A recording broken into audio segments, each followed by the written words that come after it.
Welcome to ThugCrowd Radio. Please listen to this important disclaimer in its entirety. All participants of this ThugCrowd Radio episode are characters. None of the stories told during these episodes are based on facts, truth, or reality.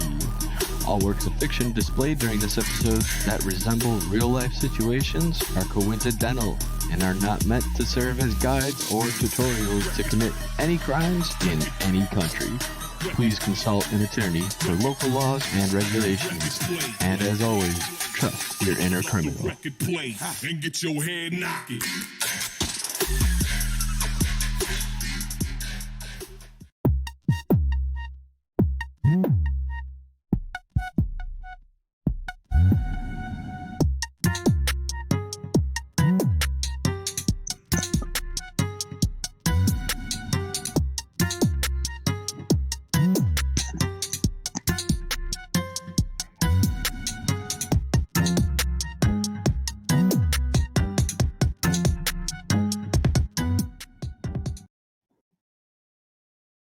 Okay, hello. Hey. Hey, hello. Hello. How is everyone today? Well, Doing pretty good. How are you, Shell? Doing great. Never better. nice. Never better. Not ever. Wait, I like then that. every other time was worse? Or- We've been like that, Shell, but not being great. Every other single time was worse, yes. Never better. Oh yeah. So everybody, welcome to ThugCrowd, episode 11, season 2. We have a pretty cool show tonight.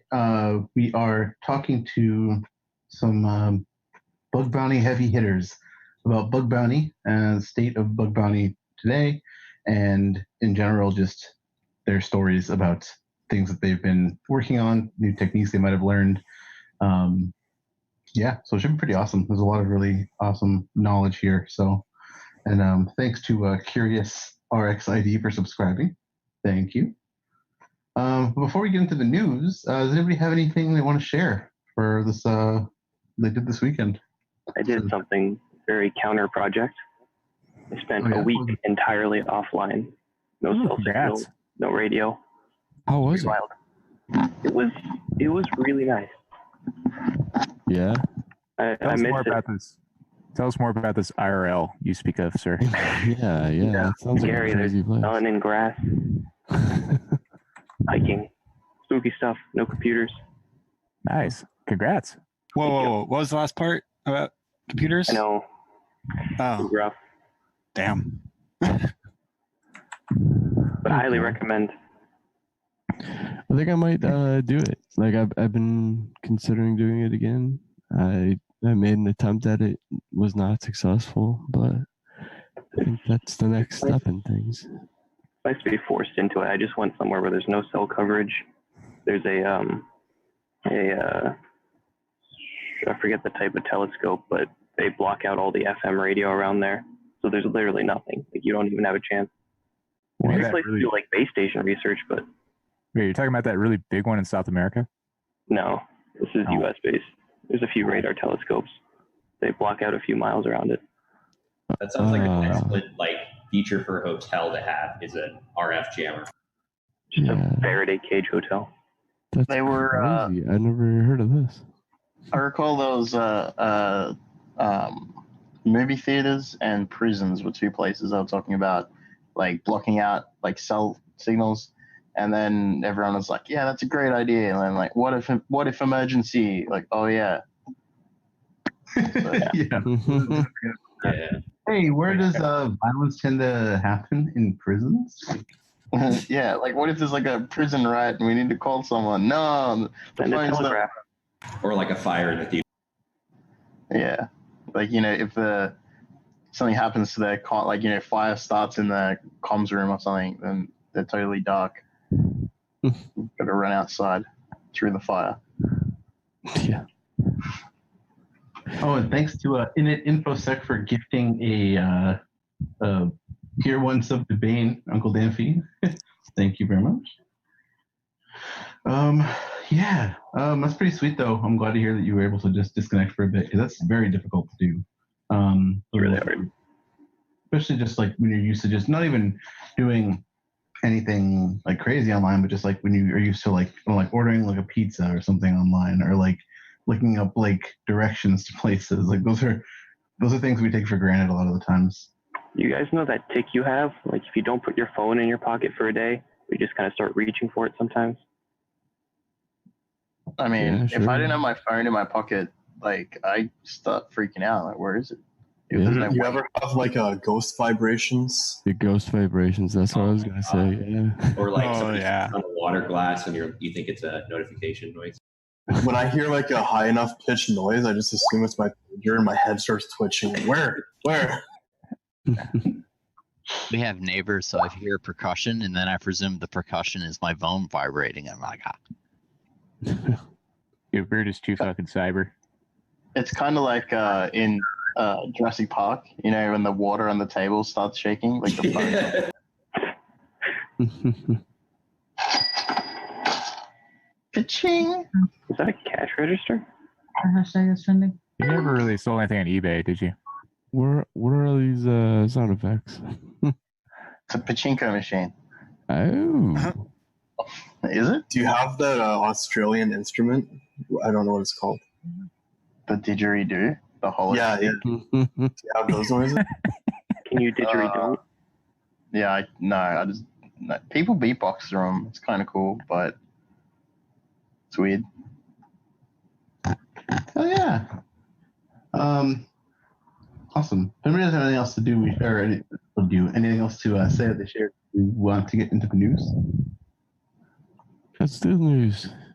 Good All right. news.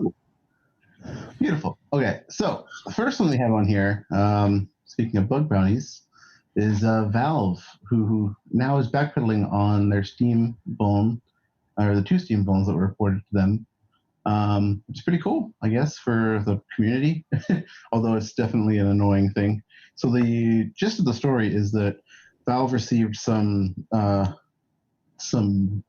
bug reports that were from people that were able to do stuff that I guess would be defined as out of scope in their normal like program, but because of the seriousness of the issues of privilege escalation, they ended up turning it around after people got like mad at them for it. But I think the thing that's really good for this sort of thing in particular is just that when people do speak out about something being a bug, that a company might actually do something about it. Because there's been a lot of times when people just, I mean, everybody here knows the stories of it, of, you know, when you report something and the company just doesn't take it seriously. And it's like when they have a scope defined, but you find something that's outside of scope that is still terrible, that's, you can't say, oh, you know, it was out of scope. But if you still have somebody's like private keys to like their production environment, it doesn't matter what the scope is at that point. You still were able to get them, you know, from something. So if it's just, you'll get into scope. yeah, exactly. And so I think that it's something that's important for people, their companies, to remember too, is that if somebody does report something that's out of scope, if it is bad enough, you should triage it and not just ban them from your bug bounty program. Yeah. I think there was, I think when we had Casey on, he was talking about like how they have a, like what they call like their Make It Right fund, where they'll pay out for some bugs that people say are out of scope or whatnot. Yeah, very cool stuff by them. I think that I think that both sides overreacted to this situation to some extent. I think that Steam definitely overreacted by banning the researcher, but I also think that the researcher made it sound a lot worse than it was initially. You know, it's privilege escalation, and that's bad, but it's not, you know, like reading the blog post, it read like it was remote code execution or something ridiculous like that. Yeah. I mean, You know, sorry, were you going to say anything? I was gonna say, I'm kind of a fan of like talking up severity in bug reports, because not in regards to like payouts or anything, but they can always downgrade a bug, but they're never going to upgrade a bug. They can always go like, shut up, that's shitty, put it down. or they can choose to, won't fix or whatever, but they're never going to like change a won't fix to a critical. And this is never going to happen. Yeah. Also, I think that if Steam had responded by saying, we're going to mark this bug as informative and we're going to get to it, that would have been, in my mind, that would have been an okay response for it, because there is like priorities for businesses like that. Well, like LP, like it's not as sexy as some of the other stuff, but like when you consider the number of like stations that this is on, like to admin, like it's for sure. But also like there's business concerns that they probably have to deal with. I don't know. I can see both sides of this because I've been on both sides of this. Yeah, absolutely. Yeah. I was gonna say, if this is something though, you got to think about local privilege escalation not as a bug bounty thing, because I think that bug bounty scopes in general, like people want to do things that will get them the most amount of money, not necessarily the thing that will actually root somebody or be something that's actually like something that's weaponizable. Like people will talk up like an open redirect to try to get money out of something, but if they're missing out on something that's way more critical, but it's not going to give them like money, people like ignore those kind of things. That's one of the only, like, one of the criticisms that I have for bug bounty programs in general is that they encourage people to look at stuff that might not necessarily be the most important aspects of a company's security. But I think also, if you think about like hack the box, or think about like anything that you have to do, like something to root something, right? What are you looking for besides misconfigurations in systems is vulnerable software that allows you to do local privilege escalation. Yeah. Like a Valve or a Steam client could be on the next, hack the box or VulnHub, VM or something to try to do privilege escalation on, So if you think about it like that, if your software is that status where it can be the key to rooting a hack the box machine, that is something that you have to consider if you are, kind of triage a bug. Yeah. And also, I know I've had friends report LPs to bug bounty programs before, and sometimes like the person who's reading the report just doesn't understand like what it is. Like, it was just like a really weird thing where they're like, "Oh yeah, this isn't in scope." It's like, no, this is actually is like. The concerns for like an application and a web app are so different that people triaging may not even know what they're doing with that.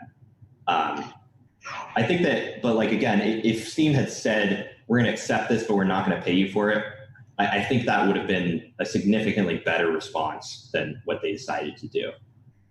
But with Steam, the other thing, like generally in gamer communities, people in the woke gamer community where they're like slightly above average user because they are on the computer all the time, but they're like not afraid to install things that need keygen. So I mean, do we really need a Steam Privesc? Just like put out like games coming out so client crack.exe. Yeah, there was a really good story a while back actually about a U.S. congressman who like they went through like his expense report, and some of it was just like spending money on Steam games.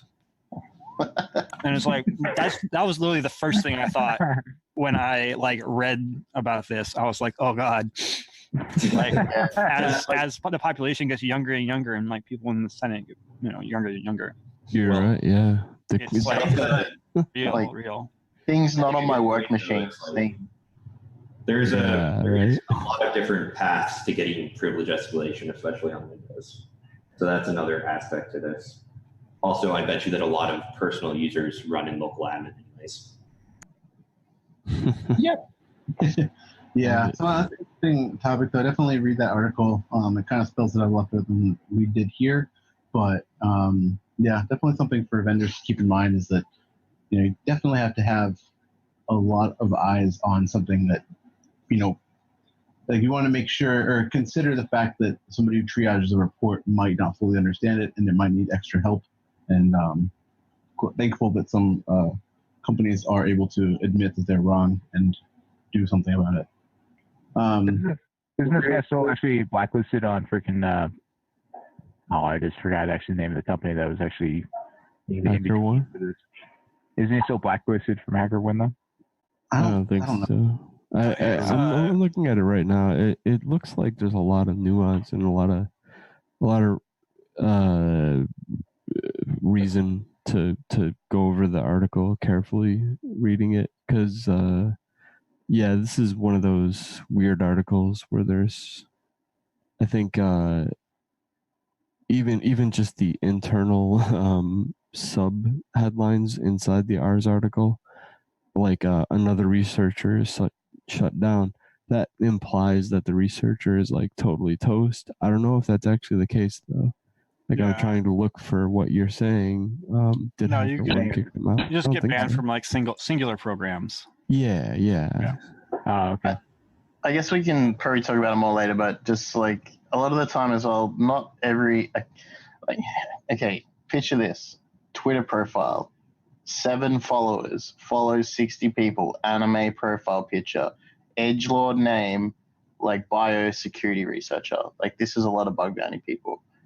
So no, there is a lot of people who will literally just paste scan results in. Well, I mean, that's also not what we're talking about here. But no, it's not. No, that's a totally different. But that's kind of why they have like the scope is so nuanced and stuff, yeah. That's like. There's definitely a lot of trash that they have to sift through for sure. Right. Like I was reading one day, like the other day, someone was saying that people were just like literally copying and pasting like recent like disclosures from that program back in and submitting it as a bug. Like, this is like I've literally seen where they insane amount of stuff. For a different, they'll just scatter shot report and they'll leave the link the same for like another website.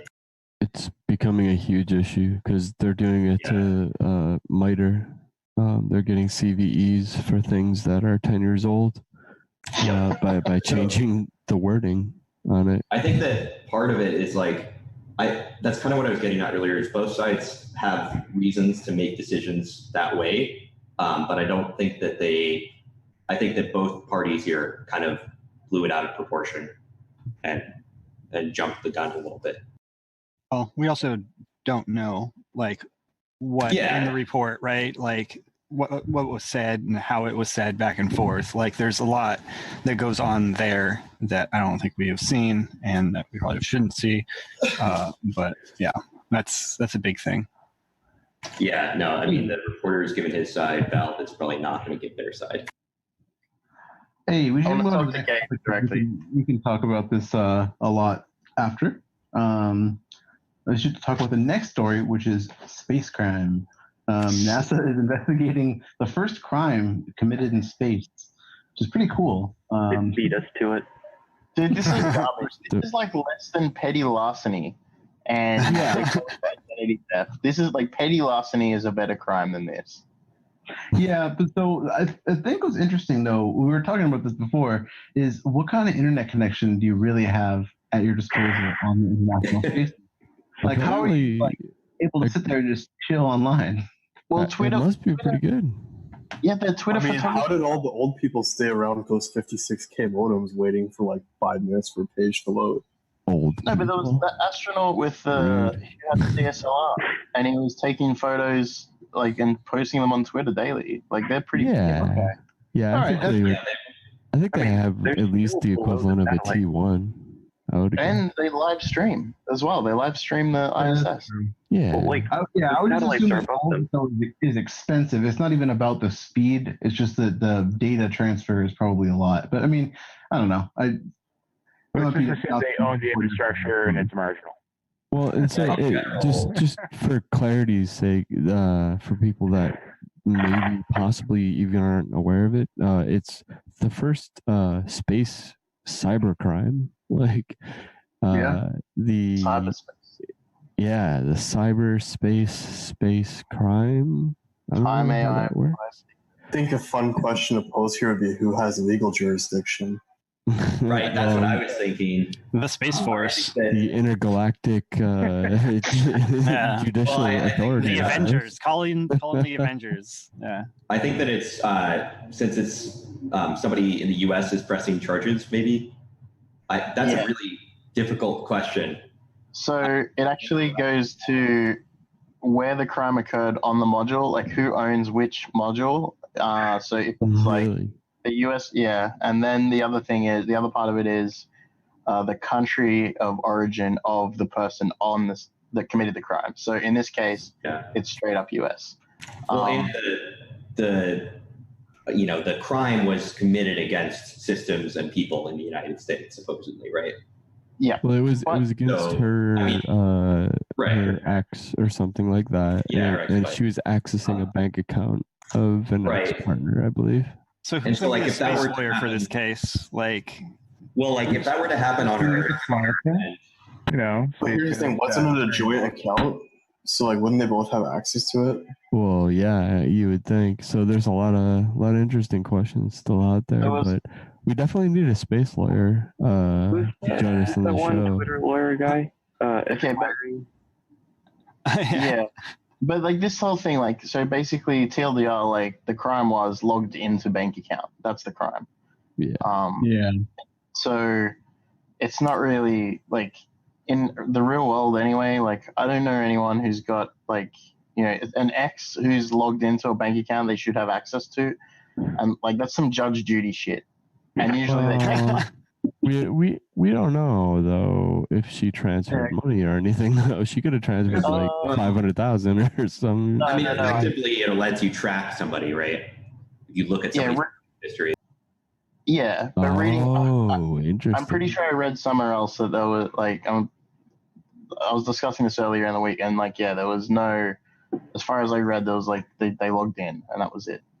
Yeah, but like that's still like I don't know. Wait, what did it show up as in the logs though that made them suspicious? Space? Like you are currently logged in. You're currently logged in. Geolocate, like the IP from space. Space coordinates. I mean, once that'll be a cool, like IP grabber, like get someone on the ISS. Right. There's a picture somewhere where it's like local singles near you in International Space Station. It's like what? Yeah, one of the 10 people that you're on the space station with. Is there even that many people up there? Isn't it like I have 4 or 5? Yeah, I have no idea. Next level Tinder, yeah. Single person it's like in orbit. Somebody likes you from 50 meters away. So I gotta say though, it's really impressive that we're able to communicate at all with the ISS, given how quickly it's moving. Like that's that's some ridiculous engineering going on there. Yeah, no. I just want to wrap up this crazy space topic. I just want to recap an argument I had with someone online, a flat earther. This flat earther told me, I've also banned them from the channel directly after. The flat earther told me that the ISS live feed only works because the astronauts are actually in Hollywood and we're all idiots. So, well, dang it! I was hoping I was smart, but apparently I'm an idiot now. I mean, that makes the engineering a lot easier. Yeah, it does. They just got fiber to Hollywood. Yeah, it's just like, oh, dude, just do the Cisco router. Just go that way, man. It's connected to Universal Studios. Worried about. The next story that we have on here is about this. I don't know why this is a news story, but it's been making the rounds, so I wanted to talk about it. This is sex robots with coding errors prone to violence and so it's a feature, not a bug. Ever consider the fact that a sex robot could potentially harm you? Even a toy in general could potentially harm you, but a full-blown robot with crazy capabilities and like AI and computer vision. I mean, that's the premise of like a million science fiction movies. And yeah, I remember we were talking about like Internet of Sex toys a while ago, and I said, what happens if someone like hacks it and like ransomwares your butt plug or something? But imagine if your fucking robot stripper literally pins you down. It's like, all right, open up the wallet. Yeah. There's so many nightmare scenarios that could happen with I thought the song was 3 minutes. No, the song's actually cut in half. It was 2 songs. There's a new show on Netflix called Better Than Us. That's literally about this exact thing. Yeah, that's interesting. I'm looking at the Daily Star link that's in the show notes, and there's a video that plays at the top, and this thing is like the robot's talking, and I'm telling you, if there was a robot that was available that had the jaw capabilities that this one appears to have, it's getting nowhere near me on certain parts of my body. It's just not happening. Yeah. So I think the important thing is what they're talking about isn't even just the security implications. It's just bad coding practices that could potentially lead to logical bugs in the AI of the sex robots that could actually harm you. Because if it, for some whatever stupid reason, some like debug trigger was left in there, and suddenly it's just like biting you, like literally trying to they left in a eat corn eat corn cob function. Like because I mean, who knows? Like, has anybody ever seen any open source code for a sex robot? No, I think I have not. The new Village is going to be at DEF CON this year. I mean, besides some nuanced people who actually spend time and effort to actually do open source sex drives, no. Yeah, but so think about that. The amount of code. Think about the most disgusting black box code you've ever seen that you've had the unfortunate displeasure of actually having to review. And think about that in a sex robot. That's all I have to say. It's just really scary to me. Yeah, no. I feel like no sex robot would be an interesting thing to look at. I remember I watched a documentary about people who make sex robots on like Netflix or like one of the weird channels here, and there's like this like metal frame with like no, it didn't look human at all. It was like a pelvis metal frame, and the guy was like so proud of it. He's like, yeah, look at that motion. He's like, that's a real human motion, and it's like, whoa, that looks like it's gonna like used to cut down a tree. Elmo without the skin on it. Yeah, I love like so good idea of human movement. Yep. So what we're saying is that if you want to donate money to ThugCrowd so that we can take apart a sex robot, just donate away. We have a Bitcoin address, and you can just the Patreon. Yeah, also, don't tweet out the Bitcoin address because apparently it gets your account suspended, which happened to me. Well, in fairness, you also did say a few other keywords that might have all gotten. Hi, I'm Elon Musk. Send me money. I'll send you back more money. It's double up. Or post your password in this thread. No, that's what it said. It said take a selfie with your password and then Bitcoin to this address, and then you will be entered into a contest to win a free secure password. So not only did you get suspended for that, but I got suspended for quote tweeting saying, haha, look at, he got suspended for it. And then I'm immediately suspended myself. ThugCrowd got suspended for it too. I'm trying to figure out which 2FA number it's even going to. I mean, like, he was like, "Oh yeah, you're suspended from Twitter, by the way." I was like, "No!" Like, woke up from sleeping. Like, I would say that we should hook up that Markov bot to McAfee alt account, but I'm sure that it would almost immediately get banned. There's a lot, there's actually. 40 right now. I found them all. They're all active. Hermit found pretty much every. Oh my god. McAfee account. I'll send you the list. Like, what's one more, right? Well, we could get the Markov bot to feed into the text-to-speech TensorFlow. Well, and we could pull. Oh god. We could train a bot on the other Markov bots. Be crying of information. Oh man. All right, before we get into too much crazy with this, let's talk about another bad idea news story, which is employees connected nuclear power plant to the internet so they could mine cryptocurrency. This is what do you think about that idea? Great idea. Man, we have so many good stories this week. That person is employee of the month, like now. Yeah. So apparently in Ukraine, there were some people who worked at a nuclear power plant who brought a couple of small mining rigs over to this power plant and just plugged them in and started letting it go. That is, I mean, nuke. It's not new.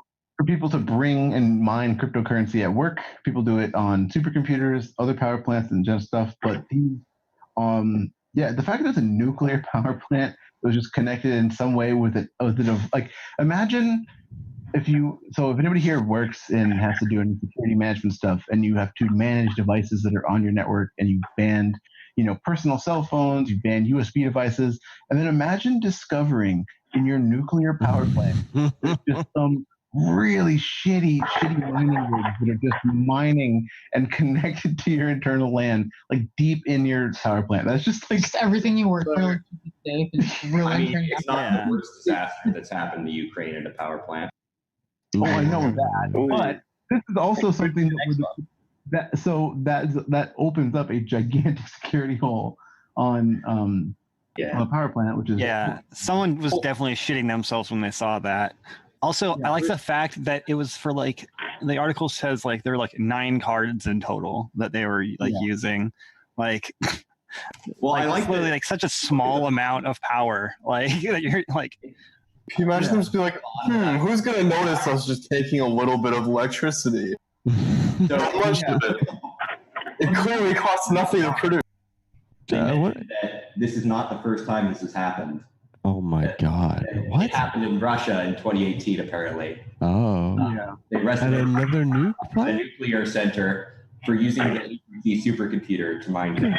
That's what we were just saying. Yeah. So, you get a little bit of hash rate when it's nuclear powered. For a little bit of context, like CG miner, for example, those ASIC miners, like the Bitmain ones, at least last time I looked, are a Beagle board that's running DDW, the OpenWRT with a Lucy web interface and connected to the ASIC array, and it's running CG miner in screen. So and the RPC ports are open. If they do put the ASIC miners in some place like that, they are definitely vulnerable, and that RPC is juicy. Free shells for everyone. Nuclear shells. Was this right? Was this the set of miners a year or two ago that everybody was talking about on Twitter? I don't know. I wrote there's a news article somewhere about it, but they upgraded since then. I haven't looked at the latest models. This is Also, these were the guys were using actual computers with actual cards in them. Yeah, but at the end of the day, they're probably still running either like CG miner or something as well, or the miner or something as well. Yeah, I mean they're running some shitty code that they obviously have never looked at. So it's really interesting. As root, by the way. So, looking at the article, there's 2 things that stand out to me, and that's that the Ukrainian Secret Service is the one who basically busted down the doors to seize these things. So they must have gotten either. I wonder if how they got tipped off to find these things. It's possible they're doing scanning within their critical infrastructure. I know that the U.S. does that with voting machines because they're just so distributed. Wait, what was the first part of that? It's possible that their government is doing scanning of critical infrastructure. Oh my God! And yeah, maybe the ports were just open.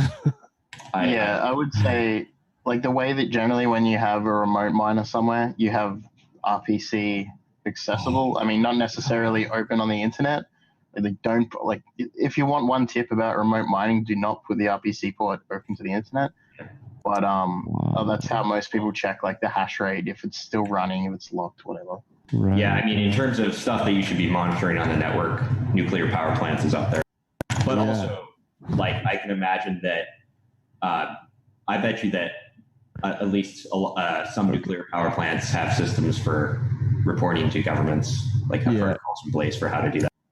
So one other thing that's in the story that is probably the most important part, and it takes away, I guess, a little bit of the fun, but it's the reality is that the equipment was found on the power plants, administrative offices, and not the industrial control network. How how far away are those really? Well, they're usually just separated by a door, usually just by a door or two, and yeah, there's at least in I think the United States, Canada, Mexico, there's some standards that are pretty rigorous, and you like really better be following them, and that includes no connectivity whatsoever between them. Yeah, you would assume that layer 1 is like separated, but then like there's all crazy stuff like air gapping through like the system bus radio type shit. I mean, yeah, I could definitely see this happening at any plant. It easily could happen at the administration offices. I don't think a skid is riding like a nuclear, air gap jumping like fucking radio thing, but maybe someone had enough time, effort, and want. It certainly would be yeah. I mean, now the cat's out of the bag, right? So yeah. Now the APT are going to focus on backdooring CG miner or whatever, just so that they can get that one other. Get their one day TTP. Yeah, if you check the chat, Hermit posted some interesting things from Grey Noise with nuclear in the name. Oh yeah. So the next story that we have here, speaking of just bad shit, just fails. This ISIS fighter was killed by a drone bomb that he was operating after it ran low on battery and flew back. So this is just another thing that I saw. It was just like the most fucking ridiculous thing that I've seen in a while. Love this story. This is, I don't even know. So basically, this person was flying a drone and it ran out of battery and it just phoned home and it flew right back to him and blew him up and killed him. Well, it was doing it to protect the integrity of the drone so that it didn't crash. Very important. You wouldn't want your bomb to crash, would you? Yeah. The story's wonderful. So, I mean, coyote moment. The lesson is actually, I shouldn't do any lesson. Never mind. There's no no lessons to be learned here. Yeah, if you want to kill people and commit acts of terror, just go fucking die. Just right. Yeah, I mean, do it yourself. He did. To be honest, he took your advice and died. So really elaborately. No good way to say anything. I'm just gonna shut up. I just want to say, like, if we look at the past and we look at when kids were making like fireworks and stuff, like how many of those kids are missing fingers? Now ramp it up. That could be you. Don't do it. Well, yeah, and don't join ISIS either. Just stay away from ISIS. I hear they're not that good of people. Yeah. They're pretty bad. Oh my god. Well, I guess they. Yeah. Imagine this guy like with his fucking controller that's constantly updating his fucking home location, running away from the damn thing, and it's like, oh, okay, I'm just gonna go there now. Updated. Here's the question though, like the drone that's pictured, those they're like not encrypted at all, right? That's just like open traffic. I don't know necessarily if it's open, but it's easily decryptable by DJI. Yeah. So in a way, yeah, it's not encrypted. I don't know how much. Yeah. I don't know how much you can do with your own SDR, but we got to get a / on here at some point and have him school us. Casey, definitely the SME for this. Well, yeah. So I guess like if we just quickly compare the encryption on this versus like a Reaper or a Predator or like one of the big boys, they're a lot harder. Well, I don't know. The Reaper, is it? That one was sending sending unencrypted streams back to Arizona from what I recall. The thing with the big like spooky multi-million-dollar drones is like you can buy a DJI drone and kind of play with it and do some like security testing, but like kind of hard to buy a Predator drone to just like mess with in your spare time. So I don't know if they're actually a lot more secure. Well, there was. Well, yeah, one of the that's what I things was is they're getting at. using the military GPS system, which is not the same as the regular. Like there's certain like other things that are put in place around it, I guess. And then there was one country, I think, was Iran. and they landed it on the runway. Yeah, I don't know if they landed it. I know they actually pretty much found a way to actually already kind of know how to do it because those things actually have fallbacks. But essentially what they did was they jammed the military bands. And because fucking GPS is nested within it, they pretty much like let the civilian ones, and they fucking created their own stream from that and made it go like, oh, okay, we're just going to go ahead and fucking crash right here now. Yeah, so I think that's kind of would have been, that was a while ago. So that's like a bit of a wake up call that maybe they probably started hardening them at some point after that, if I was to guess. Oh, I would hope so. Oh my God, you know? I also heard a conversation at DEF CON when people were talking about, like downing drones. When it says that, like the pictures that they showed of the drone, they showed like the underside of it, and it didn't look like it was like very clean. So it's either that they like remade the shell after they like downed this thing, or something was definitely a little bit suspect. It was you're talking about the ISIS one, the story we're talking about? No, not this one. I was like, when they were talking about like downing drones, like downing government drones. When Iran actually stole one of our US's drones. Yeah, well, they said that the pictures of it were very whole for a quote unquote like downed drone. Well, but so I would actually say the same thing about this drone from the ISIS fighter. Like if you look at it, it's DJI Phantom. Like I can tell pretty much what model it is. Like it looks like it's not all that messed up. Yeah, and yet, was that the drone that they're talking about, or was that the stock footage? It doesn't. Oh, it says file photo, but I don't know if it's a file photo of that exact drone. You're right, though. It probably isn't. So I'm gonna say this real quick for InfoSec in the chat. It was gifted out like 5 subs so far. Thanks. First off, and second, awesome. I said that we should do a Yankee swap to Plasmaz, and he said shopping list, sex robot, and predator drone. So a Yankee swap, for those who do not know, is a thing around Christmas where everybody brings a gift, and they go around in a circle and they open the gift, and then you can swap with whoever had a gift before you. So yeah, we had sex robots and drones and Bitcoin miners that plug into nuclear power plants. Great. Someone give me space crimes, please. Yes. So I guess that's a good next thing to put on our shopping list. Will be the next story. Oh yes. So speaking of shopping list and stories, this freelance site Fiverr offers illegal private spying services. I mean, this is like gonna happen for any sort of marketplace. Oh, yeah. People are just gonna start offering shit like this. But basically, there's been an investigation by Vice into people selling basically like malware, like spouseware, as well as like private investigator services and other just really sketchy things. Just on Fiverr. There's pretty much everything is available there, very cheap.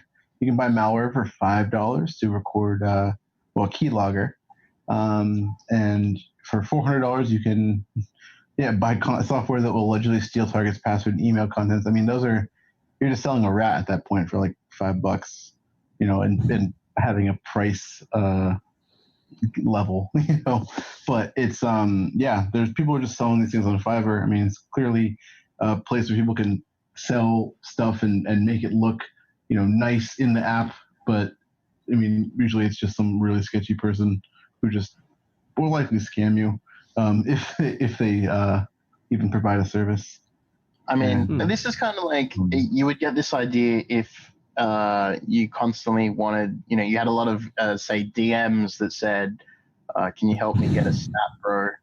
I've been coding HTML, but I can't.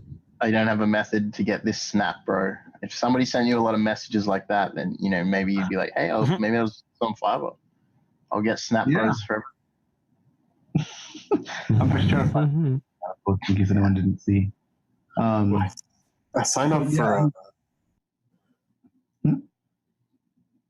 I need to sign up for Fiverr. I think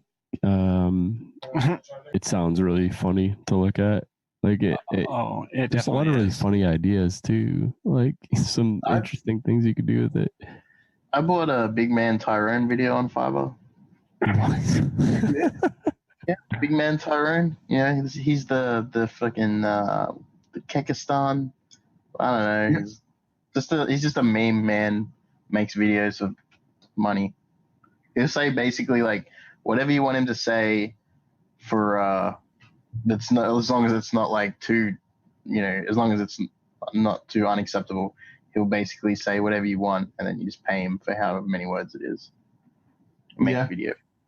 So how much would it cost to have him read the ThugCrowd manifesto? The opener. $50. What about the opener? Whoa. That's a really good idea. Actually, we should talk about that after. Yeah. Actually, I think $VPN Club had some ideas for Fiverr people, but they got banned too quickly.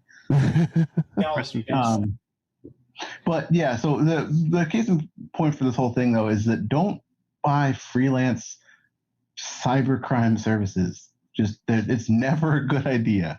It's never a good idea in the first place, but also it's never a good idea to do that to spy on your spouse. Like just talk to your spouse. Talk to your person that you care about and love. Yeah. I guess at that point you don't care about or love them anymore, but yeah. You really need to remember as well that like if somebody is sketchy enough to sell you this shit, they're sketchy enough to rip you off too. Oh yeah. Yeah, no, it's like, hey, give me your Facebook account password and I'll hack your ex. Well, not only that, but like if you're giving someone like access to your spouse's thing, like they're not going to probably just give you what it says, right? Like, yeah, they're going to steal it. The best bet is to just say they're going to give you money and not give you, or say they'll do something for you and just not do it. Well, more likely, they're going to take your money to do the spying. They're going to spy and then say, now, in order for me not to tell your spouse that I was just spying on you, you're gonna pay me triple that. Just don't do stupid stuff like that and get yourself in a situation where you're gonna get ransomed for committing crimes upon crimes upon crimes. Yeah, if you're gonna go to the extent that it takes to do that, you may as well go and get help with your relationship. Yeah. It's kind of like, just like, you could not do that and that would be a lot better. It's just such an awful thing to do to somebody and not really productive for anybody in the long run. Yep. Agreed. Except for the person who's on Fiverr. Yeah, making that money. Yeah. I took like 2 seconds to search Fiverr and found this dude who has a bunch of that kind of crap. Really? Just now? Oh, yeah. Literally, I looked up Facebook account and it's on the first page. Oh, that's great. I got to download it. If you're looking for quick defer work, hit up Fiverr though, because there's quite honestly a lot of people that are looking to pay like $25 to have like malware that's really easy to remove, take off of some shit. Yeah, true. But at the same time, be cautioned how you sign up for it, because I also get emails now every week for people asking me to do stuff for like $1. Like, no. Hey, will you do it for exposure? Oh my God. Yeah. Like I put actual professional qualifications into my Fiverr profile, and people are messaging me like, "Hey, you want to do this for $1?" And I'm like, no, I have a job. Yeah. Hey, let's go on to the next story because we only have 10 more minutes of the news segment here. So the next one is about people who found some bugs in Nest security cameras. Surprise, surprise. They're the next generation, the latest generation of Nest cameras have a bunch of bugs in them. The coolest one I think is the brute forcing of the pairing code there's just you can brute force it and then pair with the camera once the brute forcing finds the right pin. Oh, cool. And you can just from there jump on and it's your camera. Nice. Put it on the shopping list. Yep, that will also go on the shopping list. Someone else's camera. I have one of those. I'm gonna try it. Oh yeah. Sounds Horrible. fun. Disgusting. Next. So yeah, I mean, there's if you have something like this, definitely keep up to date with the latest patches and things because there are updates that it seems to be able to do some firmware over-the-air updates, which is pretty cool. But yeah, I mean, it's just the kind of thing that we see all the time, even in stuff that is like Nest, which is very well known and has had a lot of people researching on it. There's still always going to be the stupid bug that will allow someone to look at you in your house. Nest was the one that was the same manufacturer behind the Baby Watcher, right? The guy talking to the baby. Yeah. Mm-hmm. Oh, was it? Yeah, I'm pretty sure that was also a Nest story. Isn't Nest Amazon or Google or one of them? I think Google owns it. Yeah, Google owns it. It was an acquisition of Google's. So just a pro tip. I've talked about it a few times, but I'll re-mention it. If a agency of any kind gets a subpoena that's broad enough, they are totally able to subpoena the microphone on those things if they're inside your home, and they now have live audio inside your house. So just be aware of that. Yep. Smart gadgets are cool, but they also have mute buttons. They do. Well, it's, in many cases, it's not just live; it's also historical for a lot of us. Yeah.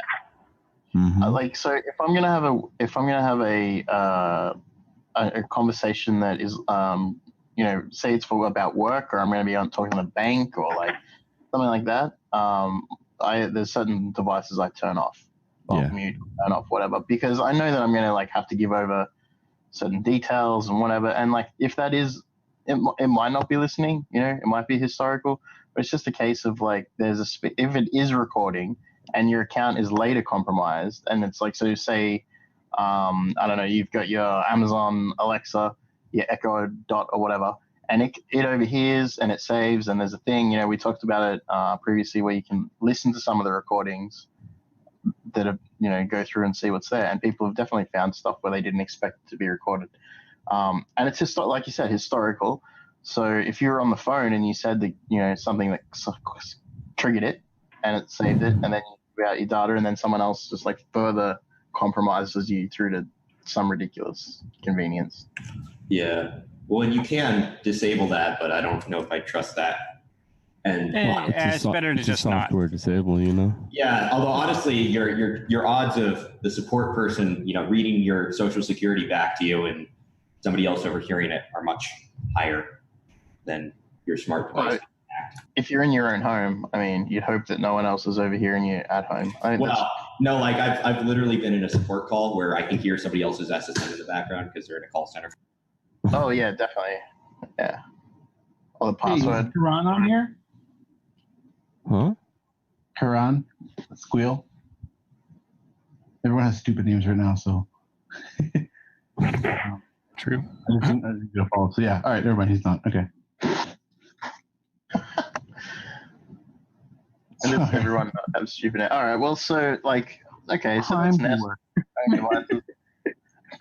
Crime duo. You want to move on? Let's move on to the next one. Let's move on to the next one. So we can skip over the Area 51 one. Basically, Nevada is going to declare a state of emergency because of the stupid Area 51 meme. Everyone's already forgotten about it. Nevada. So Nevada has the government in Nevada is taking action to try to declare a state of emergency. Although I haven't heard a single person talk about Area 51 memes, so I think that it might have died down. But that kind of shows how slow, the red tape is.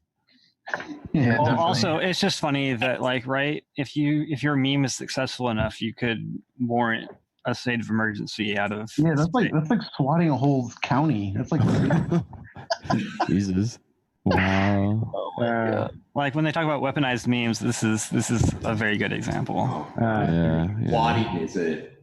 Imagine if there was like a psyop team of some kind. Oh my gosh! To I move think that's absolutely what government resources to Area 51, that would be brilliant. Like, that's the thing, is like the government is literally having to spend actual money on like protecting us from this meme. Yeah, they are. If you look at some of the stuff that Russia has done in the past, like the operations around using internet communications to screw with people and organize things on battlefields to cause chaos. Stuff, yeah. Like they're chaos operations. Yeah, like a huge diversion. Just a silly meme, but stuff like this could very, very easily be weaponized. Well, I mean, so yeah, if the U.S. hadn't put any effort at all, like let's say everybody just ignored it from a Department of Justice and all that standpoint, there would have been no real pushback on it, and it would have probably actually happened. Like they would have gotten enough people together to get maybe 50 or 100 people. That's all it takes for there to be a visual that CNN and Fox can run, and then tomorrow or the next day there's thousands of people there. Like it easily could have happened.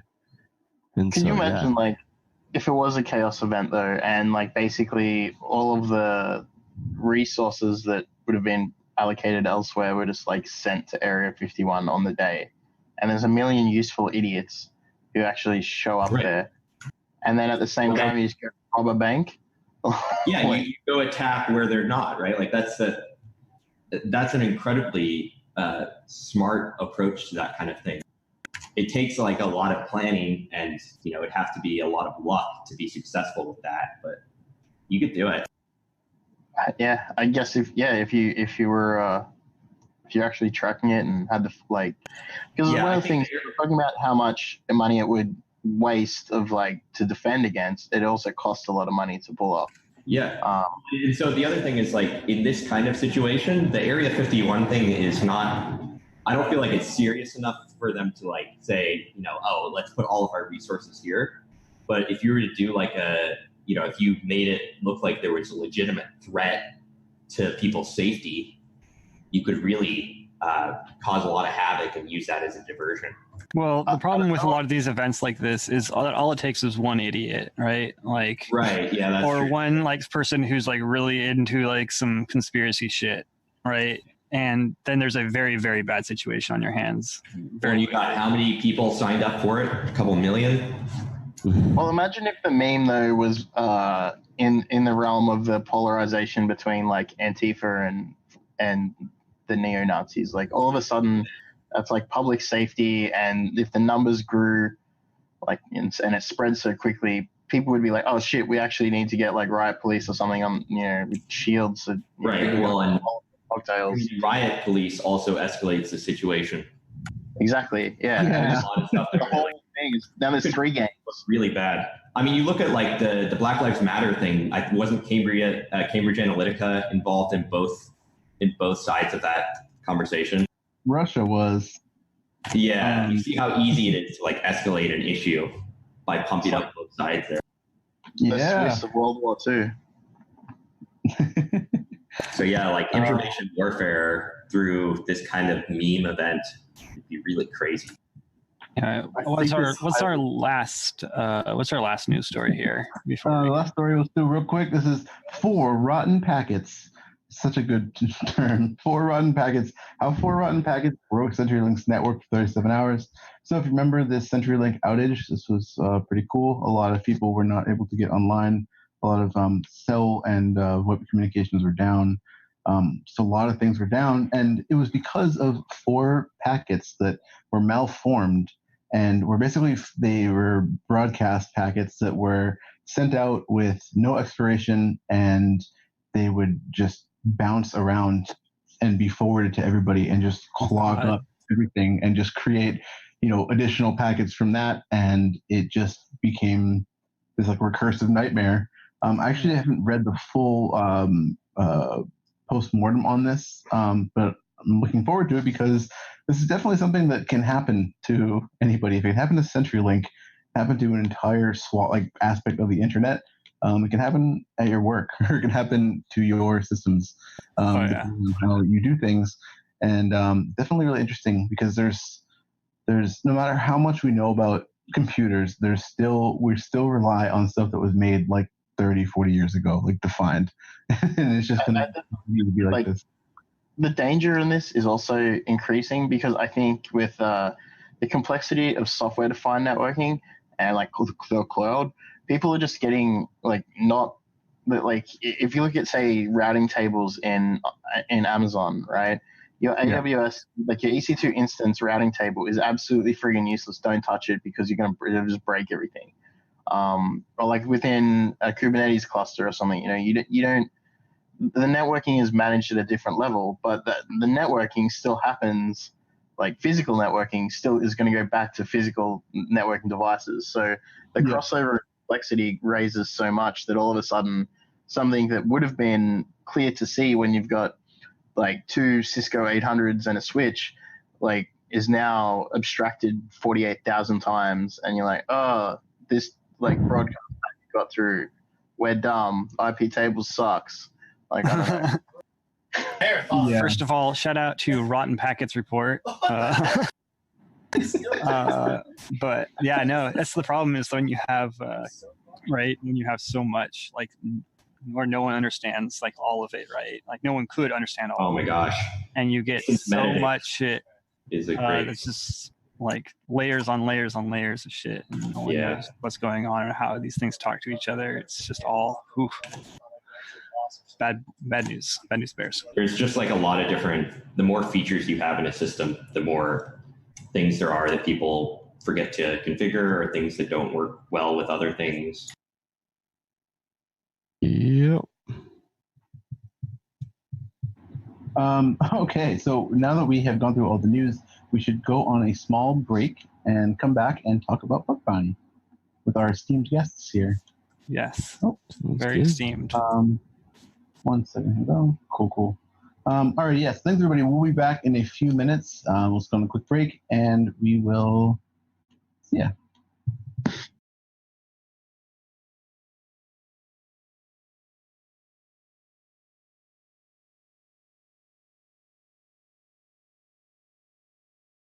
What I'm serving that in the heavy smoke, I drown out all the mischief that I did. Forgive me for not sinning, all the one that I'm about to commit. I'm riding on food. Start jumping in a minute.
got a relationship. We got a relationship. My girl, we got a relationship.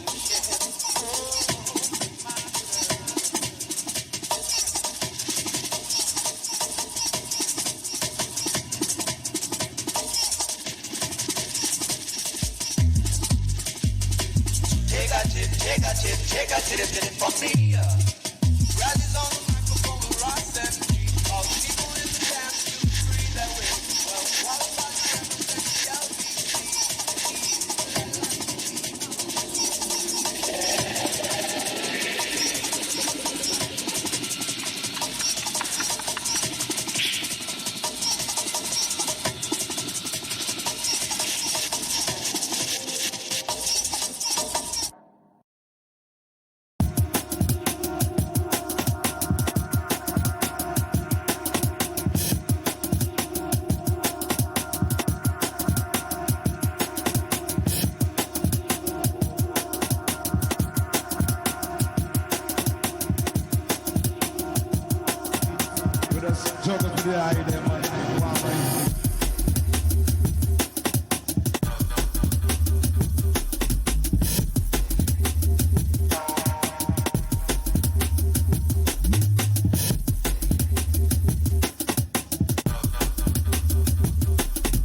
Sam's got some serious problems, Ricky.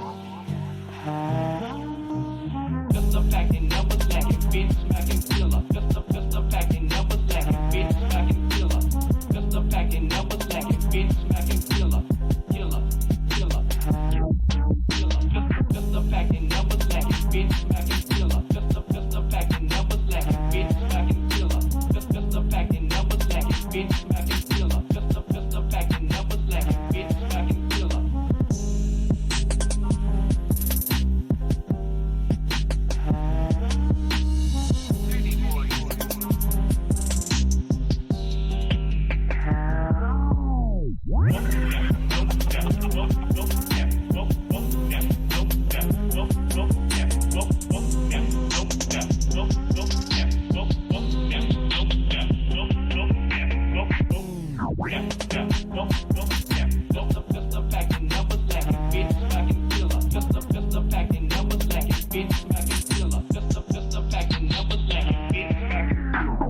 No, Sam's got some serious problems, Ricky.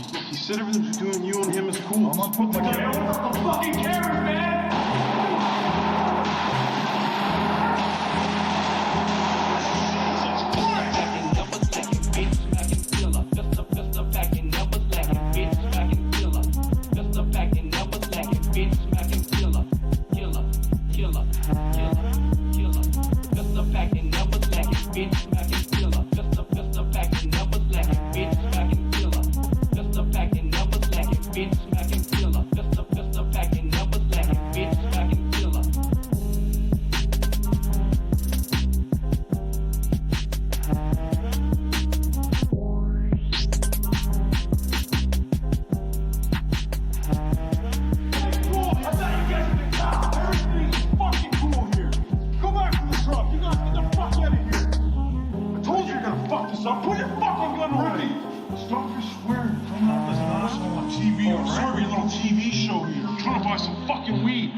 One time for my nigga Third. You know what I mean?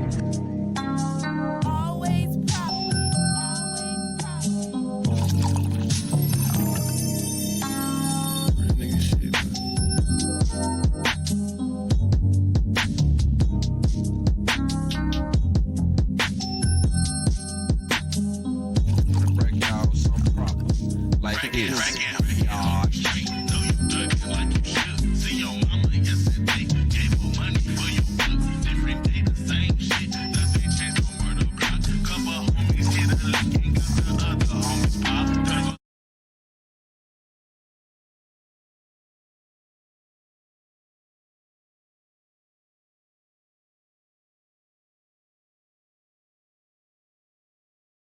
Return. What's up? We return.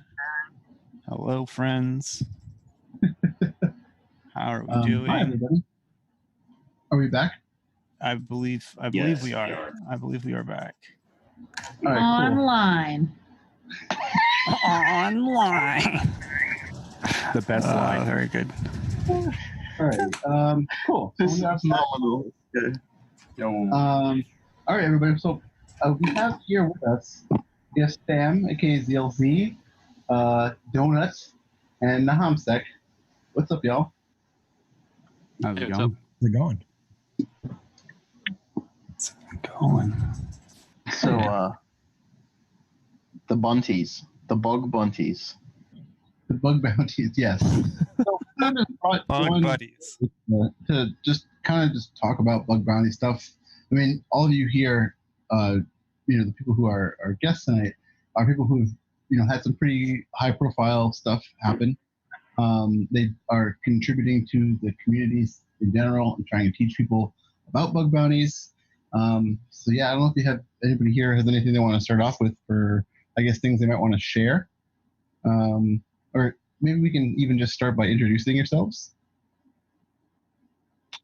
I think Donut should go first. You're an asshole. Yeah, sure. I'm Donut. Not like compared to like Sam and Nahamsek, I've not been doing bug bounty quite as long. I think I actually just passed like a year pretty recently. But I had like some prior InfoSec experience and I got involved with bug bounties. I started on the triager side where I was triaging for my work. So we have a program and kind of like saw the kind of stuff that was coming in. And I was like, yo, what the hell? These people are getting paid thousands of bucks for this shit. So I wanted to get involved in it as well. And so now I'm here. Nice. I'm Sam, ZLZ. I've been doing bug bounty like full time for like 3 years. I started like right after I got out of high school. Tried going to university for a little bit, but just like went back to doing bug bounty stuff. I've been doing like live events this year, so there's been like a lot of cool stuff with that. I got a fun story with that with Donna as well.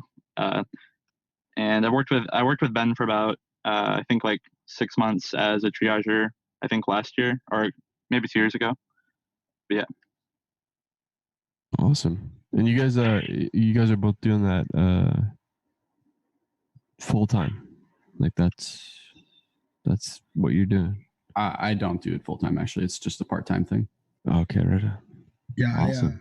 I've been around bug bounties for I want to say 5 years since HackerOne was a thing. I was at ThugCrowd for a while. I've been around for 5-6 years. Product of bug bounties, so I owe my entire career to bug bounties, to be honest. Didn't have much to going on for me in school and found bug bounties and people getting paid when Yahoo was the only program on HackerOne paying, and I've been sticking around since. That's great. So I had a little confusion with Whitey Cracker last night when Sam's name, ZLZ's name popped up. And you're not old enough to drink yet, are you? No. Yeah, because I was like, we were at DEF CON though. Like we were standing in a bar. Like. Yeah. So anyway. I think, are you talking about the bug crowd party? Yeah. Yeah, I feel like it's weird because like with like half the events, they're like they'll grab you by your wrist and be like, hey, show me your ID. I mean, the thing is, I don't drink alcohol, so it's really annoying like going to DEF CON because it's like I want to hang out with people or whatever. Yeah, but like. The bug crowd event, I don't know, they just kind of let me through, so. Yeah, well, I mean, the legal drinking age in Australia is 18, so, like, when Australians go to Vegas, it's kind of like everyone tries to get in everywhere anyway, because they're like, what's this stupid 21 shit? But, back to the topic. So you guys do pretty well in bug bounties, I guess. Sort of like, seems to be quite a big divide between people who are making a living and people who are making some money. So doing it full time, I guess, like how many hours a week would you say between you guys you kind of like sit down and just actually go at stuff versus leaving scripts like scanning or recon or whatever? I got you. Just a question, like Ben, did you ever work as a full-time? I think when Yahoo came out, you said you were working full-time as a bug bounty hunter, but is that right? Yeah, I did it full time for a while, but I didn't enjoy it. I made decent money from it, but I mean, when you're hacking, for me, it was just more the fun. But when you're relying on the money to pay your bills and you're already broke in college, it doesn't work out. So I quit doing it full time and got a job. Yeah. I got better at it, and I don't do it full time, but I make more at my day job. Yeah, I think that's sort of what I'm running into right now. Is like, I think doing it full time, like you're totally capable if like you're someone who's by yourself and you don't have a lot of obligations. I think the trick to it is like, when I first got into it, I was working like pretty crappy job. I really didn't like it, but I like made enough to be able to like have a few months worth of like payment if I needed it. And then like once I had that, I was able to go from there and then like contribute when I wanted to. The thing that's annoying is like let's say like you're doing terrible, then it starts getting stressful, and then you can't really find bugs when you're stressed out. Like I myself, like if I've ever been in a situation where it's like, oh crap, like next month's rent is up and I have to like find a bug, it's like never possible because you're not in the right mindset for it. I think like if you have enough money to just like kind of be okay for a little bit and then like you kind of just enjoy hacking, you can kind of just do what you want to do. Like I feel like for like the full-time bug bounty hunters, it's kind of like people who play video games, right? Like if you enjoy video games, you kind of just do that like instinctively, right? And I like enjoy like hacking things, so it's like easier to do. But I would never suggest like full-time to anybody, especially like, I mean, there are like few people I think who I think it would be less about capability and more about just like, do you enjoy doing it? You know what I mean? Like esports versus video games. Yeah. I think it's interesting that you say it's just how you enjoy it. But my question is, how many times do you like have something that you want to do and you just never get around to it? Like, does that ever like bother you at all? Or oh yeah, do you mean like things I want to do within bug bounty or like things I want to do? I'm sure you've probably got like a text file of like probably like 10 or 20 different things you want to look at, right? Like, yeah, how do so you like do them all? It's really hard. Like a lot of times I'll be like, I was working with another researcher, Ziat, and we were looking at this like really obscure functionality, and like we're like, oh my god, this domain's in scope, and like we're like digging like this rabbit hole, and then it's like, wait, we're supposed to be focusing on this other thing, so we had to like jump back to it because we knew like if we spend time on this new thing, we're never gonna find a bug. So like, I don't know, there's a lot of stuff that I really want to spend time on, but like circumstantially, it's hard to do. There was recently, there was like, for the past couple of months, I've been doing with Donut actually too. We were doing like live hacking events, which are really interesting, right? So those are like, there'll be like one or two companies. Typically it's just one, but you'll get like pulled to an event where like you get given a target scope, and then you've got like a couple weeks to find bugs, and then you submit them like within those few weeks. But once you get to the event, like there's like a leaderboard and stuff. So like it's kind of nice because it gives you like a target to like actually hack on, I guess. So a lot of the live events, I guess, are invitational events as well. Yeah.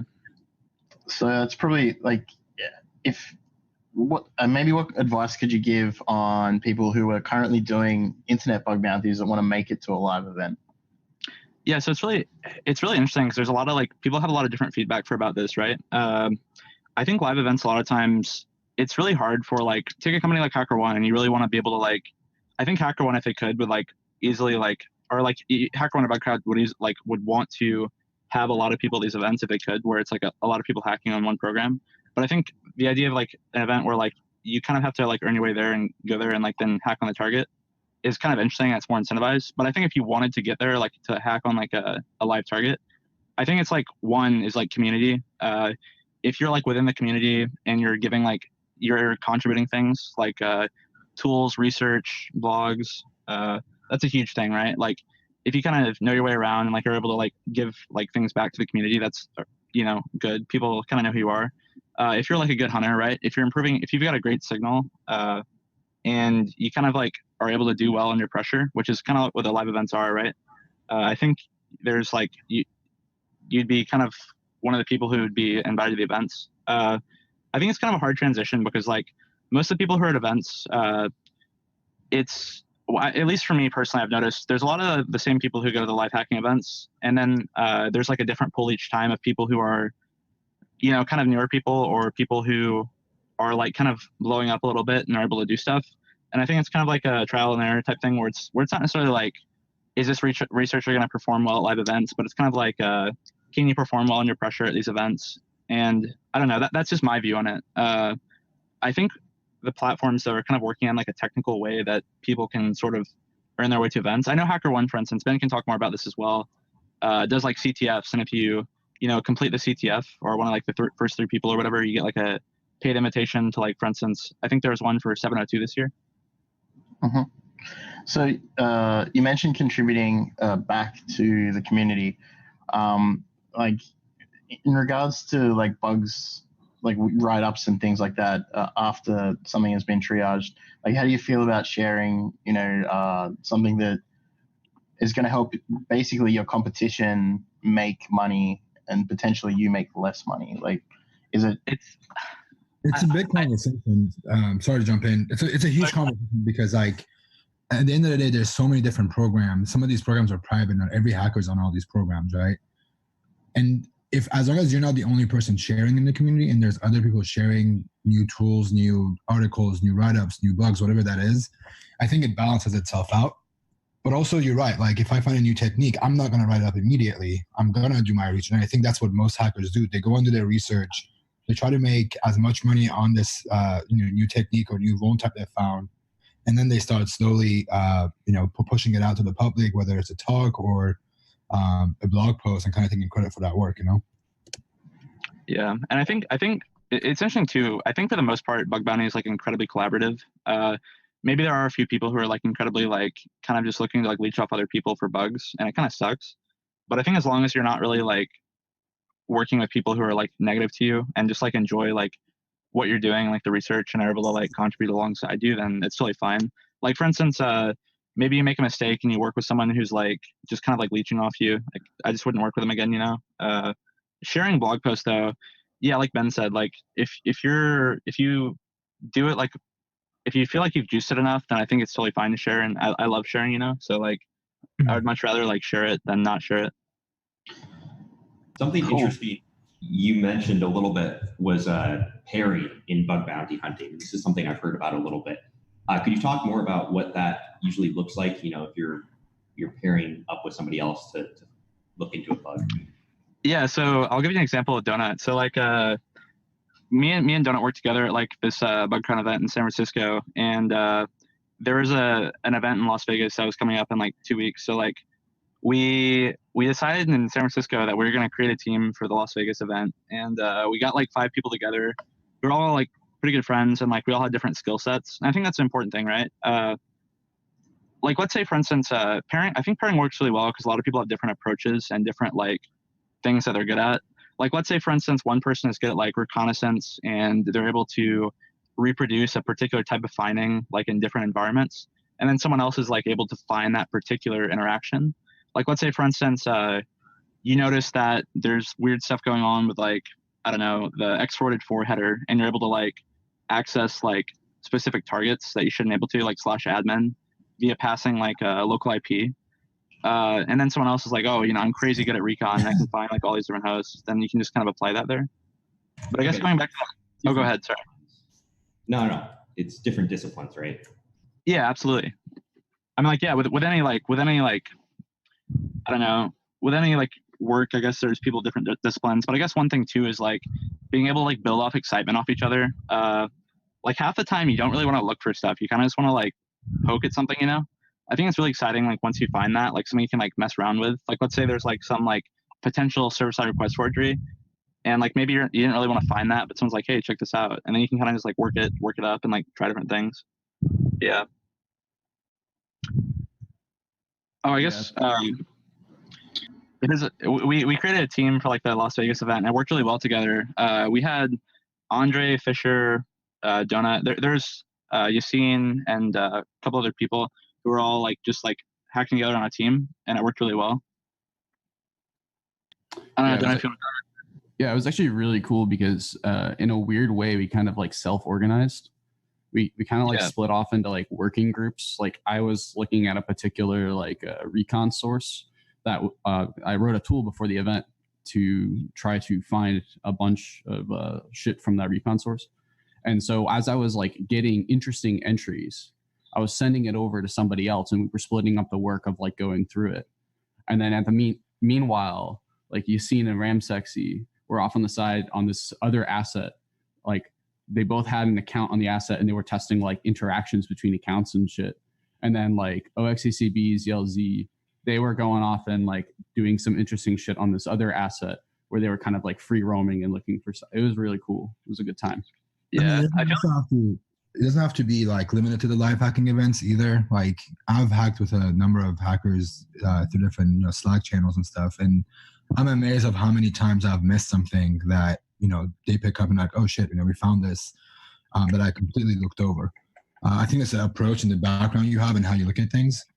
So it doesn't have to be limited to just doing it in person. And I think a lot of people collaborate, whether if it's just sharing sources for recon or just pointing to the app that they think is vulnerable, but they haven't found anything on it, Yeah. That's awesome. Cool. So we had a... Sorry. You had a question from the chat? There was one from Twitter. Yeah. Was it Esquiring?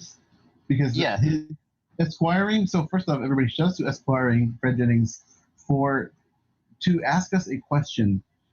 He made us a GitHub license, which anybody here can use. I didn't even know you could add a license like this to GitHub, but apparently you can. It's called the Do What the Fuck You Want to public license. And it's like the new public license, like any other license that you might put on your software. And it just says, do what the fuck you want to. And it looks very professional. So shout out to Fred Jennings. Thank you so much for this. He's a good guy. He's actually, he's a pro in that field, just FYE. Yeah. Yes. So yeah, his question was, what are your favorite tools or methods for efficient initial investigation / discovery for bounties? Bash. That's in one sentence for me, to be honest. Yeah, I do a lot of scripting over Bash. It's just made it easier for me. Yeah, Bash is so nice because like I feel like there's so many like little like it's so hard to find like a concrete like single tool for like all this different stuff you do in bounty stuff. So I think Bash works really well if you just want to like throw together a bunch of stuff. Oh yeah, wow! You start talking about like making like a shell script with a bunch of different tools to just hit something with.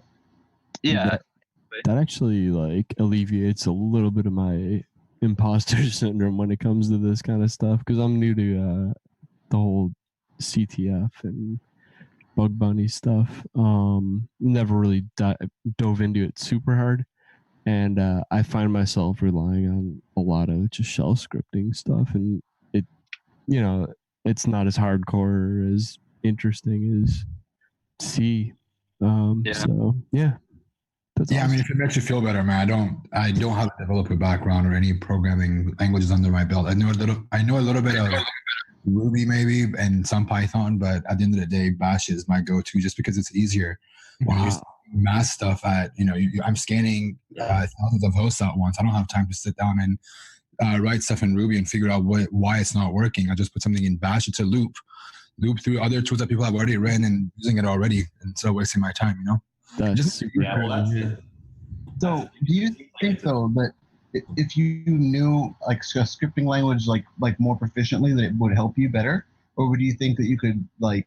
Because that's been a topic that I've seen with people who do bug bounties and CTFs, who kind of rely on like tools and stuff. But I mean, if you find the tool that works for you, it definitely it's valid. There's still results. You're still finding bugs. But do you think that it would benefit any of you who don't program to actually be able to write your own tools?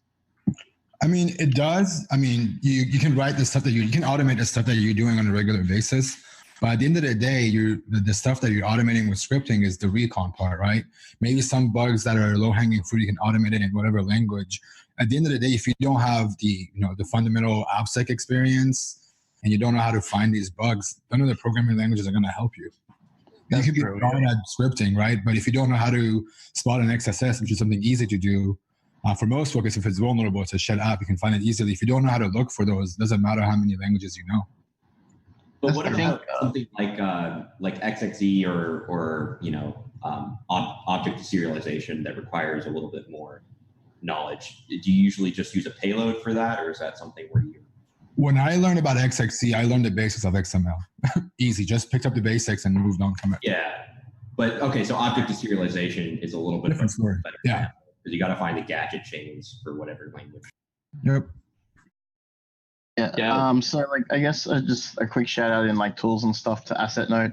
I know that Nafi and Shabs are both pretty well known within the, and everyone else who's involved with Asset Note now. It's grown significantly. Check that out if you're looking to do some recon and some other stuff for your bug bounty programs. Oh yeah, Shabs had a really great talk on what I call like ephemeral bugs and how they go about finding those. It's really interesting for anyone who hasn't seen it.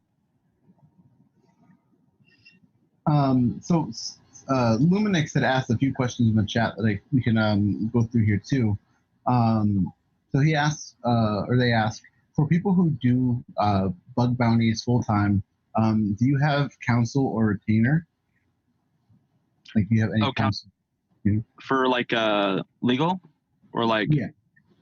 Oh, in the terms of like, for instance, if like I'm hacking out of like maybe like get into a legal situation that's iffy. Mm-hmm.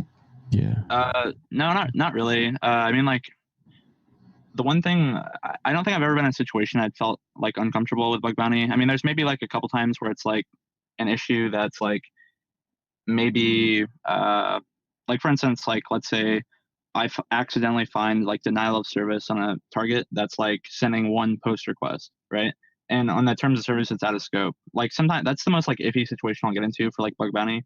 I don't think there are like many situations, unless you're like explicitly going for those situations, where it's necessary. I think there's a lot of, I'm sure like a lot of you guys have heard about it already, but just like legal bug bounty and the efforts to like actually build like platforms that, provide like actual like legal support for researchers and like are operating legally. Because I think a lot of times, like a couple of years ago, most bug bounty programs were actually like illegal, but they just kind of had like these clauses where it's like, we're not going to prosecute you, or maybe they didn't even have that. Maybe they just had like, here's our terms of service. We're not going to really talk about that.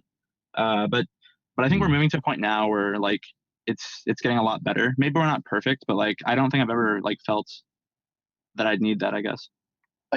So. There's been a few talks on I think Katie Foster did one on like starting an internal bug bounty program, and the company that she was talking on behalf of, I think, was Fitbit. So starting their internal bug bounty program, and I guess that's very different to people who say, hey, I've got a WordPress site, it's running, I have this like hosting, can you see if you can hack it? It's like they don't really own the server or the infrastructure. I guess that's the legal, that's not a real bug bounty. That's you might get money from a sketchy person if you own a server they don't own. Like, I don't know. I mean, the thing is, like, these companies that are doing these bug bounty programs have like giant legal teams. They've probably gone past the legal point with their team internally to get them to let them do this thing with bug bounties. So if they're asked, at the end of the day, they're here to have like build this relationship and like get hackers to find bugs in their products. As long as you're not being, you're not being a dick, they're gonna be fine with it. Well, and I think that one of the biggest things was the bug bounty programs like HackerOne and ThugCrowd set out a lot of kind of boilerplate policy and guidelines around that stuff. So I think that that's another aspect here. Definitely. Yeah, I think I've only had one sketchy situation ever. I got like called at 8 a.m. in the morning because I was hacking on this target, and the company behind the target was very risk averse, I guess. And while I was hacking it, I was like live tweeting. I was like, oh, wow, I just got this. Oh, yeah. I didn't say where. I didn't say anything about it. It was just talking about a bug. Like I could have been doing a CTF. Nobody would have known. Yeah. And I was just like, oh, any ideas? And people were suggesting shit. And I was like, oh, yeah, that's a good one. And I was like trying this stuff. And then I got called at 8 a.m. in the morning. And I'd been up till like 4 a.m. the night before. I was like, oh shit, come on, I'm too early for That's impressive awareness on their part. Yeah. I actually fucked up pretty bad. Like in the recon sense, like what pissed them off was that the video that I recorded of the full chain was too big to upload to HackerOne. So I like did an unlisted video on YouTube, and I was just like, I don't give a shit. Ooh. So I just dropped the link in there, and they were like, oh, this is on YouTube. What the fuck? And then they went and looked at my profile. There's a link to my Twitter, and they see like the whole of last night. Like, me just fucking around. And yeah. So I deleted a Sunday's worth of tweets. I mean, there was that like shit show with Facebook and Synac when someone like got into the internal stuff for they got into the internal infra for Instagram. Yeah, that's right. Yeah. And then Alex, when he was the CISO at Facebook, gave his boss a call and was like, hey, what the fuck? And the dude was pissed because he was just working. He wasn't doing research on their behalf. He just worked there, and he was just pissed that he called his boss. And kind of a dick move, but it is what it is, you know? No offense. So, we were talking at the very start of the show a little bit about when, like, reporting bugs, like, sort of like hyping up bugs a little bit. Do you guys generally try and, like, when you're reporting a bug, are you going for like the most money or just to get it triaged? Like, what process are you going through in your head when you're submitting the report for someone to read? Also knowing that you've read them yourself, like how they're perceived. I don't know. I think when I first started, like, it was kind of like whatever, right? Like whatever I could find. Like when the first like year or two, it's just like trying to understand application security. And like, for instance, like you explore like cross-site scripting. So you try cross-site scripting everywhere. But I think as like time went on, it's just like more and more just like stuff that I've been interested in. Also just going in terms of impact, right? So like over the last year, I've done like a lot of research into like directory traversal and like character injection for like URL stuff. And I've just been like trying that like everywhere. Because I know that like there's a lot of different like impact, it varies, but I find like research interesting, you know? So I don't think right now like it's, you know, like trying to get like crazy impact bugs, but it's more just like exploring something new, you know? I think when I'm like writing up reports, the thing going through my mind is, holy fuck, I hope this is not a dupe. Like that's what I'm caring about. In terms of hyping up the bugs, I actually can't do that. I can't do that because I've like triaged a fuckload of bugs. And so when I see that, what I'm thinking is like, oh man, I really hope I don't have to explain to this dude why this is not a critical. Yeah. It really sours my mood when I see that. Yeah. So, go ahead. I was gonna just like from my experience, like getting reports at a vendor. Like I've had somebody give me many hundreds of reports of instances of AES CBC, and being like, these are all like padding Oracle, and I was like, none of these are padding Oracle. And you know, having them come in as critical and like definitely hating, being like, oh, I can't believe this guy submitted like all this stuff, like this is crazy. But on the inverse of that, like I've never raised the priority of a bug unless it's like doing as part of the triage. You've got like,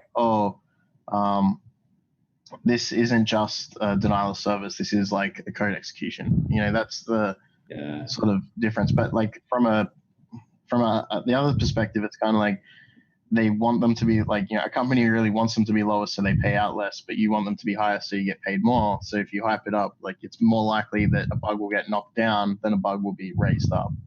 It's really interesting, actually. I think that like within a pen test, I think they're typically going to be like very like aversive to the report. Like most developers like I've worked with during pen tests are very like, oh, you know, this is like less than it is. But like with bug bounty, I feel like there's almost an incentive for programs to explore the criticality of reports, just in terms of so researchers don't leverage things farther than they have to. For instance, right, like let's say you find SQL injection on a domain and you report it and you say, hey, I can do this, you know, here's the MySQL error, it's SQL injection. If a team said, well, you didn't prove it by dumping the whole database, then they'd kind of be inviting researchers to like do that. So I feel like a lot of times, like in terms and conditions, they'll be like, hey, if you report something, we'll explore it a little bit further ourselves. That way you don't have to, and we can have someone trusted doing it. And I've had like a lot of good interactions like that. So I think like I can definitely see like where you're coming from with like trying to like heighten up reports a little bit so people understand. But I kind of have to like side a little bit with Donut, how like I feel like most researchers who are kind of just like reporting kind of bullshit stuff do that. And I don't think it really helps because like the noise is already just like all over the place with all the other reports. Yeah, I mean, for me, like reading reports, you can tell when somebody is BSing it a little bit, and like there's people who will say, oh, you know, you missed this specific security header that has no implication for your static site. You know, give me $4,000 or whatever, and those people are very clearly distinct from the people who are actually doing real research and putting effort in time into finding these bugs. Yeah. But like they're clearing 4,000 for little stuff like that, though. That's well, no, amazing. they aren't, but they're trying to. Oh, I right? see. Like, I see. They're like, hey, you're not paying me enough for this little thing. It's like, what are you talking about? What about like seeing people who are actually trying is such a breath of fresh air amongst a sea of totally ridiculous reports. Yeah, totally. What about resubmissions? Like, say you've got like a load balancer with like 5 nodes behind it, and they patch like they hand patch one node, and the same bug. Like, how do you go and just like put that in as a whole new bug? Get like pay me again, and do it for like every box behind the balancer. I've definitely heard of people doing that in public reports. I think it depends. On one hand, re-reporting stuff across multiple endpoints is iffy because like that is very possibly just the same technology stack behind it. But also it's a good way to kind of, push people to fix the problem. Yeah. Like, so they hand patch one and then you go like, let me do 6 more bug reports. And then they basically go, oh, maybe like wake them up a little bit. Maybe we should have like patched all the boxes and triaged correctly. Yeah. I think one thing that people don't usually think about on the reporting side of things is that, the security team almost always has really good intentions in mind. And I think there's a lot of pressure from brains to not, spend engineering resources on fixing whatever it is. So there's a push-pull that goes there. And honestly, sometimes researchers reporting legitimate vulnerabilities multiple times can be a good way to push, if you get what I mean. Yeah. So do you want to take this question in the chat? Oh, okay. So what about bad vendors? The people like the vendors that aren't friendly to bug reports. How do you deal with someone that doesn't give a shit? I think it's kind of annoying when those like exist, but like honestly, I feel like the researchers we're at a point where you can kind of decide like what you want to do with your time. So I mean, like a lot of times I've heard of like researchers just submitting like a test report. They'll find like maybe an XSS and they're like, all right, let's test like whether or not this program is good to work with. And like, let's say it gets paid in like 6 months. It's like, yeah, fuck that. I'm not gonna spend time there. But like, if it's like a particular situation where it's like a really big bounty or whatever, like it's really frustrating to deal with. But a lot of times I've had like hacker remediation or like ThugCrowd like get involved and like try to like be the voice between the two parties, and it does like work sometimes. But just kind of crappy to deal with, I guess. Yeah. Well, I mean, I guess there was the one time that I actually bothered hard to like go hard on a bug bounty, and I submitted all those stuff, and it ended up being a talk at B-Sides. Like, and then they gave a shit after that, and I ended up getting paid.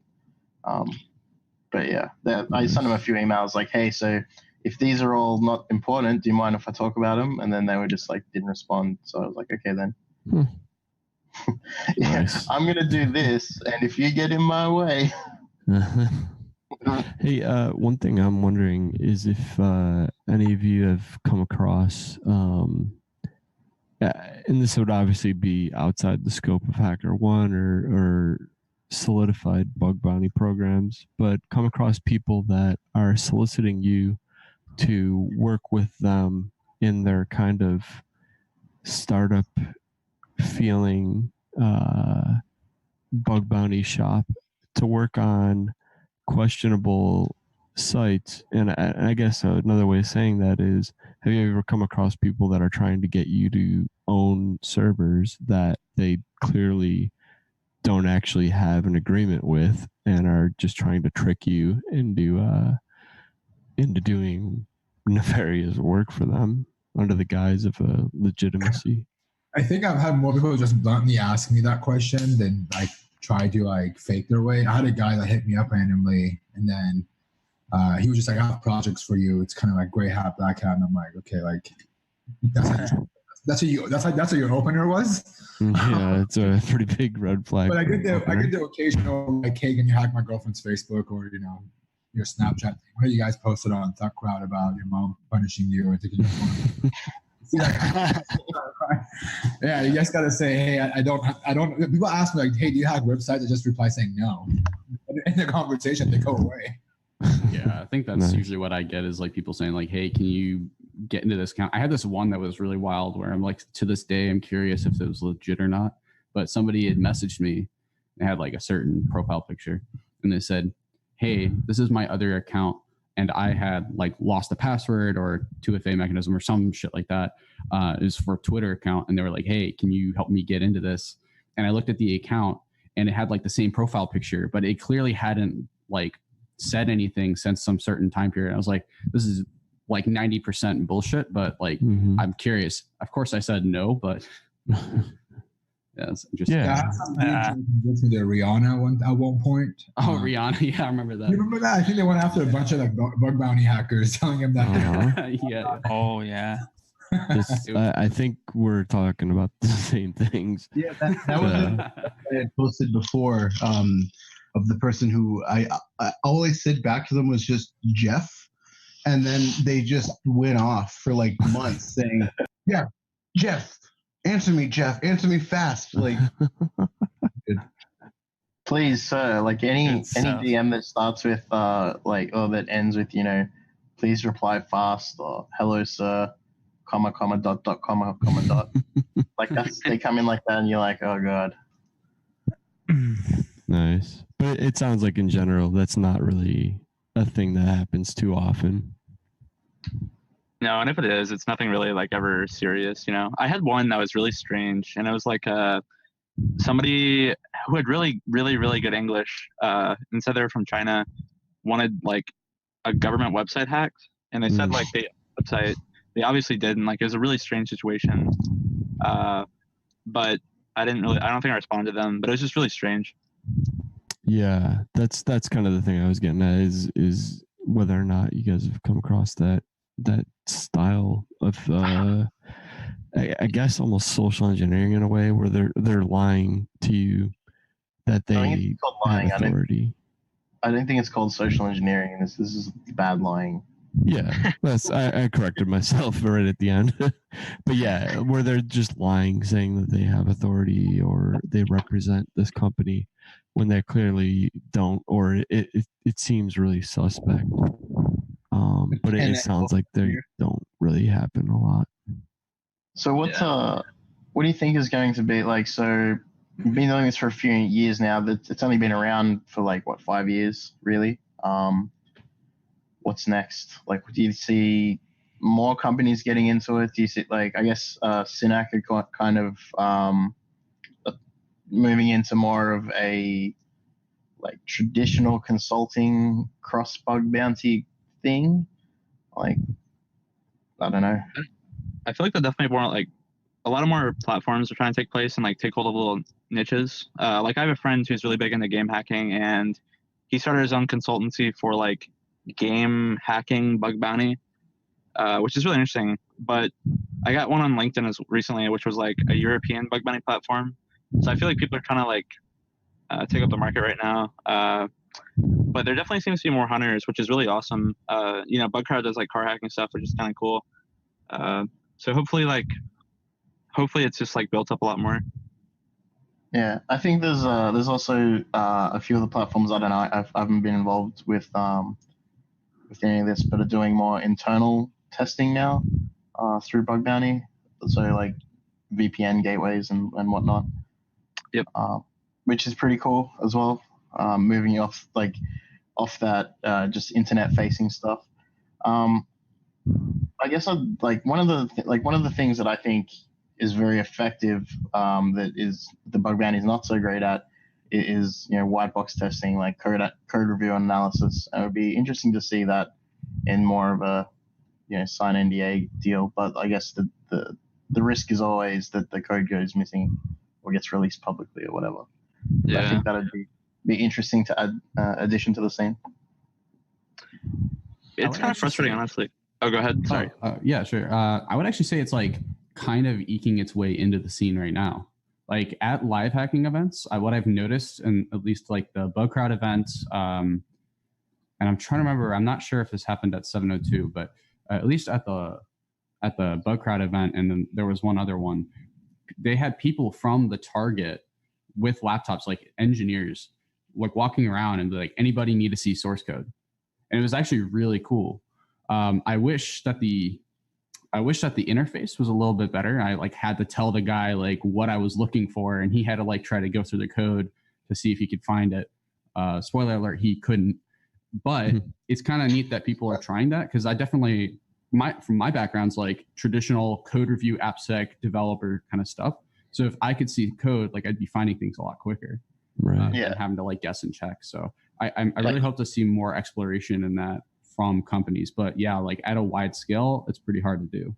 Was that event, did you have to do NDA before that event started, I assume? I'm sure there was something I clicked. I don't know. Yeah, there were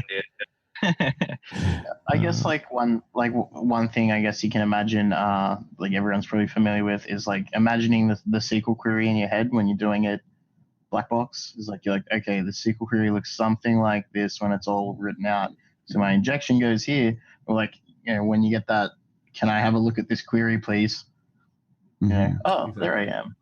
Like, yeah, I think it is cool that it sounds like they're moving towards the direction where that's going to be more and more accessible. So very cool. Imagining 27 inner joins. Yeah, right. Well, there's sorry, go ahead. No, I was just going to say something stupid. I gotcha. My connection is really bad, so I feel like I am interrupting people constantly. But I was going to say, like, the one thing which is kind of frustrating is, like, modern web applications are so confusing for terms of, like, oh, yeah, like, you want to see the source code for this. Like, okay, this is a request that sends you here, which runs this function, which is, inside of this function. And also just, like, okay, like, /profile is actually a vhost to, like, this internal box. Internal box, you have to contact this team in, like, Australia. And it's like, oh, geez. You know what I mean? Like, you're so many layers deep at this point. I think, like, what I could totally see that being done, which I think it's done with now, is, like, teams are, like, deploying new applications and stuff, and it's, like, very, very well documented. But I'm sure, like, anybody who's worked at pen test knows, like, they're like, oh, yeah, we want you guys to test this API. And then they don't give you any documentation. You have to, like, hacky form, like, the JSON post request. It's like, I don't know. It's a mess. You spend so much time doing that sort of like just base level, like how do I even make a request to this stupid thing kind of thing. And the JavaScript frameworks have made things complicated too with something like React. Yeah, Express, like API shit like that. So or WebAssembly is going to be an interesting one when that starts to be more widely used. Yeah, it's really ramping up quick, isn't it? I'm hearing a lot about it. I think we might have something to go out in the coming weeks, maybe, in WebAssembly. Oh, yeah, I do. I made a WebAssembly challenge. It's nice. Fun. Oh, God. But, yeah, I think definitely, like, yeah, that moving away from the, like, sole black box stuff would be quite interesting. But do you have any more questions from the chat? Has anyone had to deal with a client that has a dedicated support contract for maintenance? Right. I think that's a question. Sorry, I'm misreading that as a question. Okay. Oh, yeah, I thought it was a question too, though. I was like trying to understand what? Yeah. What would you guys say, like, if you could pick up like one like skill, like kind of like be better at one thing? What would you guys say you would want to be better at? Oh, I know what I would want to be better at. I think. Don't say Rust. Don't. No, dude. No. I'm good at Rust, and I'm the best at regular expressions. Don't you question that shit. But I think the one thing that I'd want to get better at is, and it's purely because I haven't spent a lot of time on it, because it doesn't benefit me right now, is binary exploitation. I can do the yeah. basics, Yeah. and I've like done it just so I could get my toe in the water. I could talk the talk a bit, but I couldn't sit down and like in 6 hours hammer out something.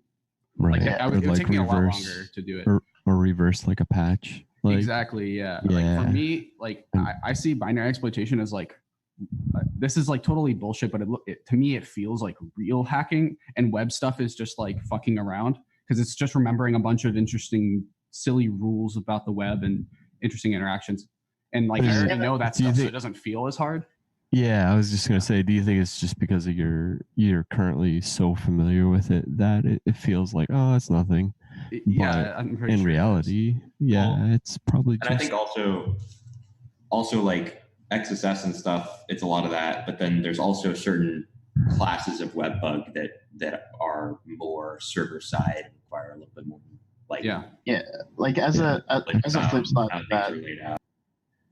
As a flip side to that, like I feel like I've spoken to some very, very good binary reverse engineers, and you know who are very good at writing exploits and stuff, and they don't know a lot about web, and they're like, I need to learn more web. So I guess like the final goal could be something where you get like something through like a binary like a remote binary exploitation payload through a reverse proxy that you understand because you know like the web stuff, and then you have the target is actually like remote code execution or something, like a buffer overflow or something. That'd be crazy. It kind of goes back to what you were saying about people working together in groups, because like there is so you could spend a lifetime researching either of those two things. And so like if you're getting into real world situations where that stuff's being exploited, probably want somebody who's actually really, really good at both of those things. But I don't know if you'll find a single person who's it feels like though, when you're online, especially on Twitter and stuff, when people are showing their best sides or showing their best wins, it's easy to get the impression that a lot of people have all those skills in one person. And it's also just like all those skills is a really massive umbrella. There's nobody who has all the skills at binary reversing or AppSec. Yeah, true. Just do you use the magic word, Dan? Can we get the online soundboard, please? Wait, which online?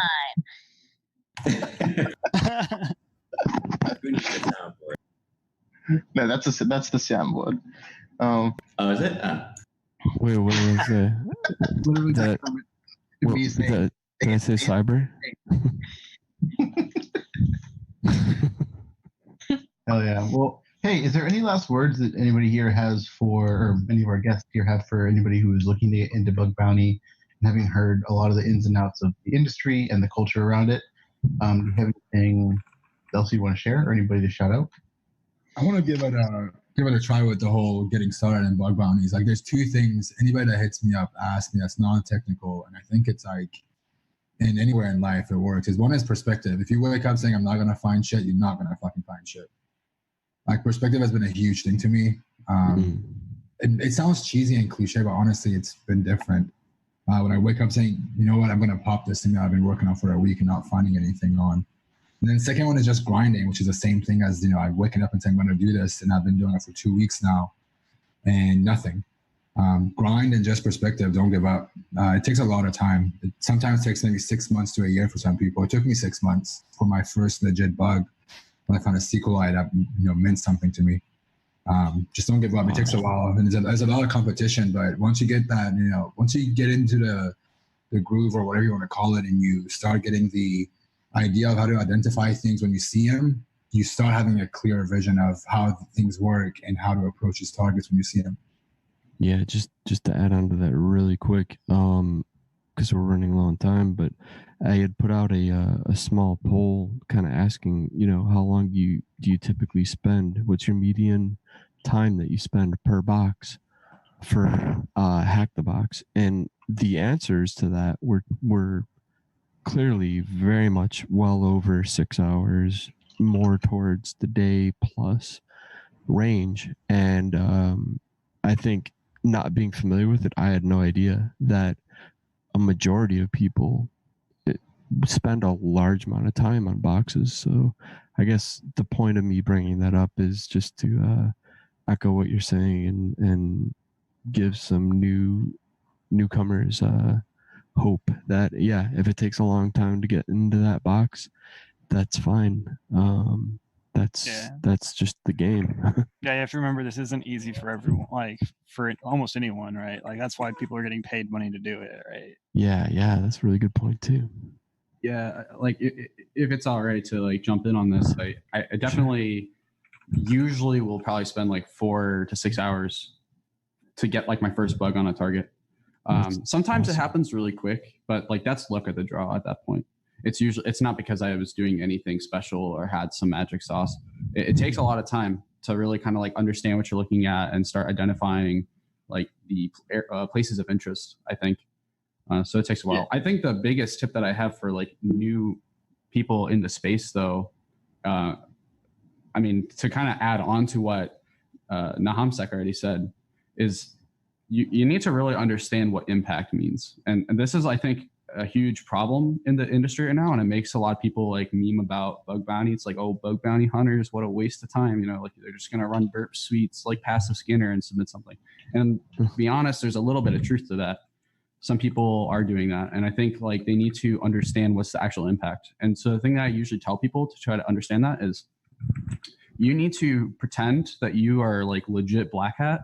You're actually trying to take this company down. You're trying to actually steal some shit from a user.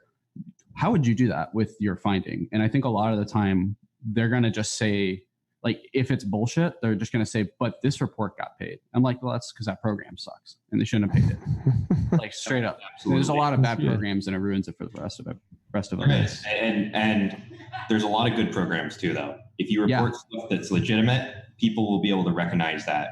Like good programs can smell that shit out from a mile away.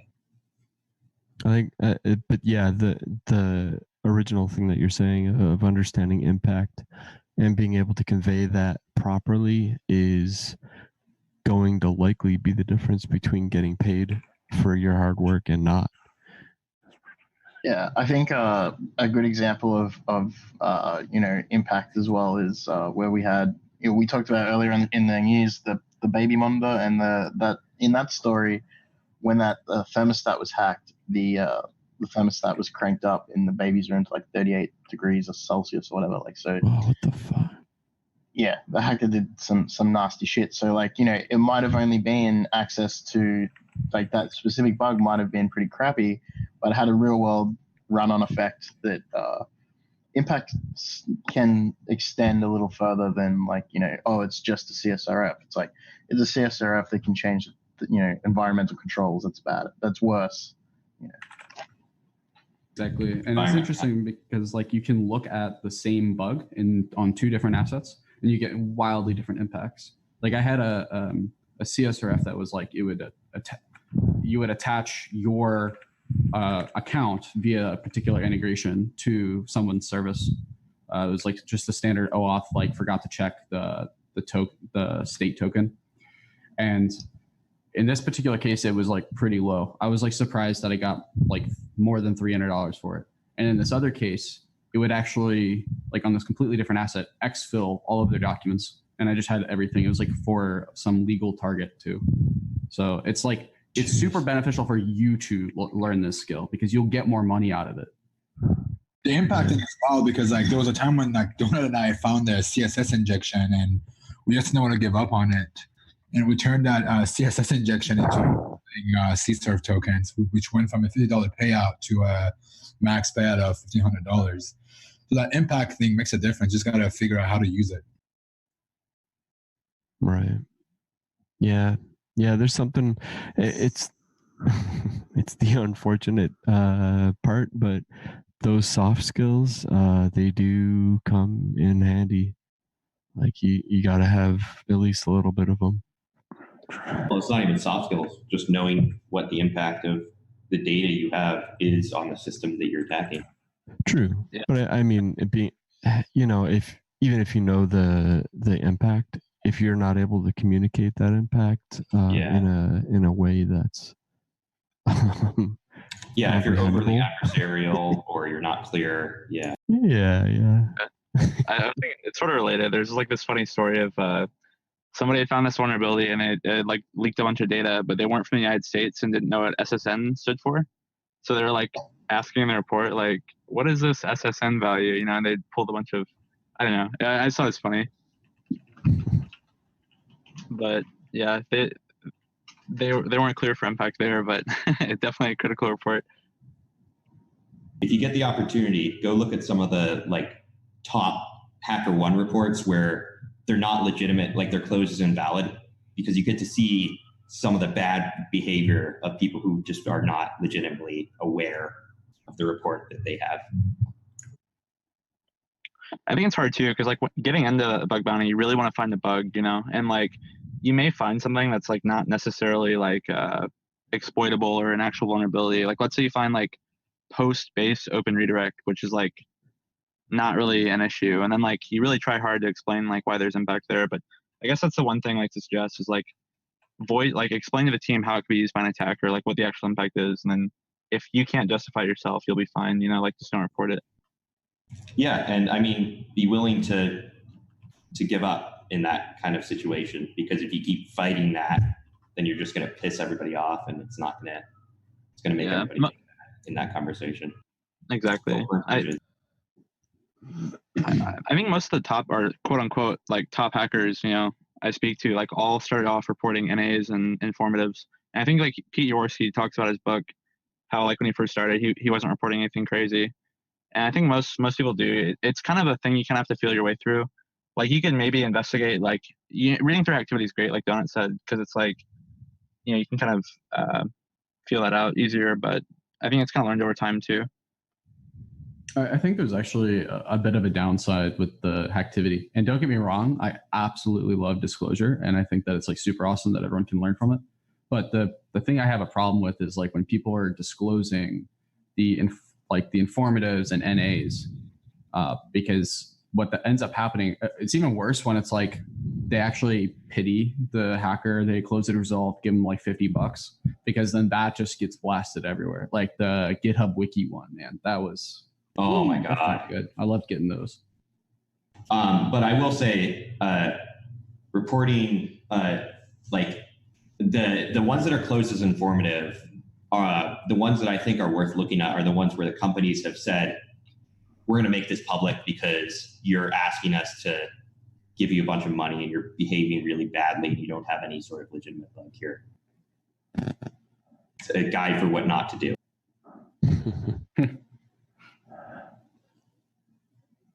Awesome. Hey, well, it's getting kind of late, so I just want to say thank you to Sam, Donut, and Hamstek for coming on and talking to us. Is there any way that people can contact you if they want to follow up, or do you encourage that? Their girlfriend's Facebook hacked. Who here has open DMs? I unfortunately do. I'm open too. Both Donut and I, just not to plug myself, but both Donut and I do streams on different random days about bug bounties. So if anyone's interested in learning about bug bounties, I do it two to 4 times a week. Just showing my process and doing random stuff on Yahoo and a couple other companies. So if they go to your Twitter account, is your Twitch stream listed on your Twitter account? Yep. Cool. Mine's not, but I guess I'll change that after this. Yeah, that'd be great. That's awesome. I'm glad to see that a lot of people are using Twitch for that purpose too. Yeah. It's really cool. It's like awesome. I mean, I don't play any video games really, just play around with computers, and it's like the same sort of, I guess, thought process in a lot of ways if you're making something or trying to break something. So it's definitely awesome to see that. Hell yeah. So yeah, well, I guess thanks for everybody for coming on, and we should say our last words. Anybody have anything else to say before we turn off for the night? I call the thing. MG didn't make it, so trust me, criminal. Shut the fuck up and get a lawyer. Shut the fuck up, get a lawyer. Space crimes. More space crimes, please. Yes. We should do the second crowd, please. Yeah. See you, everyone. See ya. Have a good night. Later.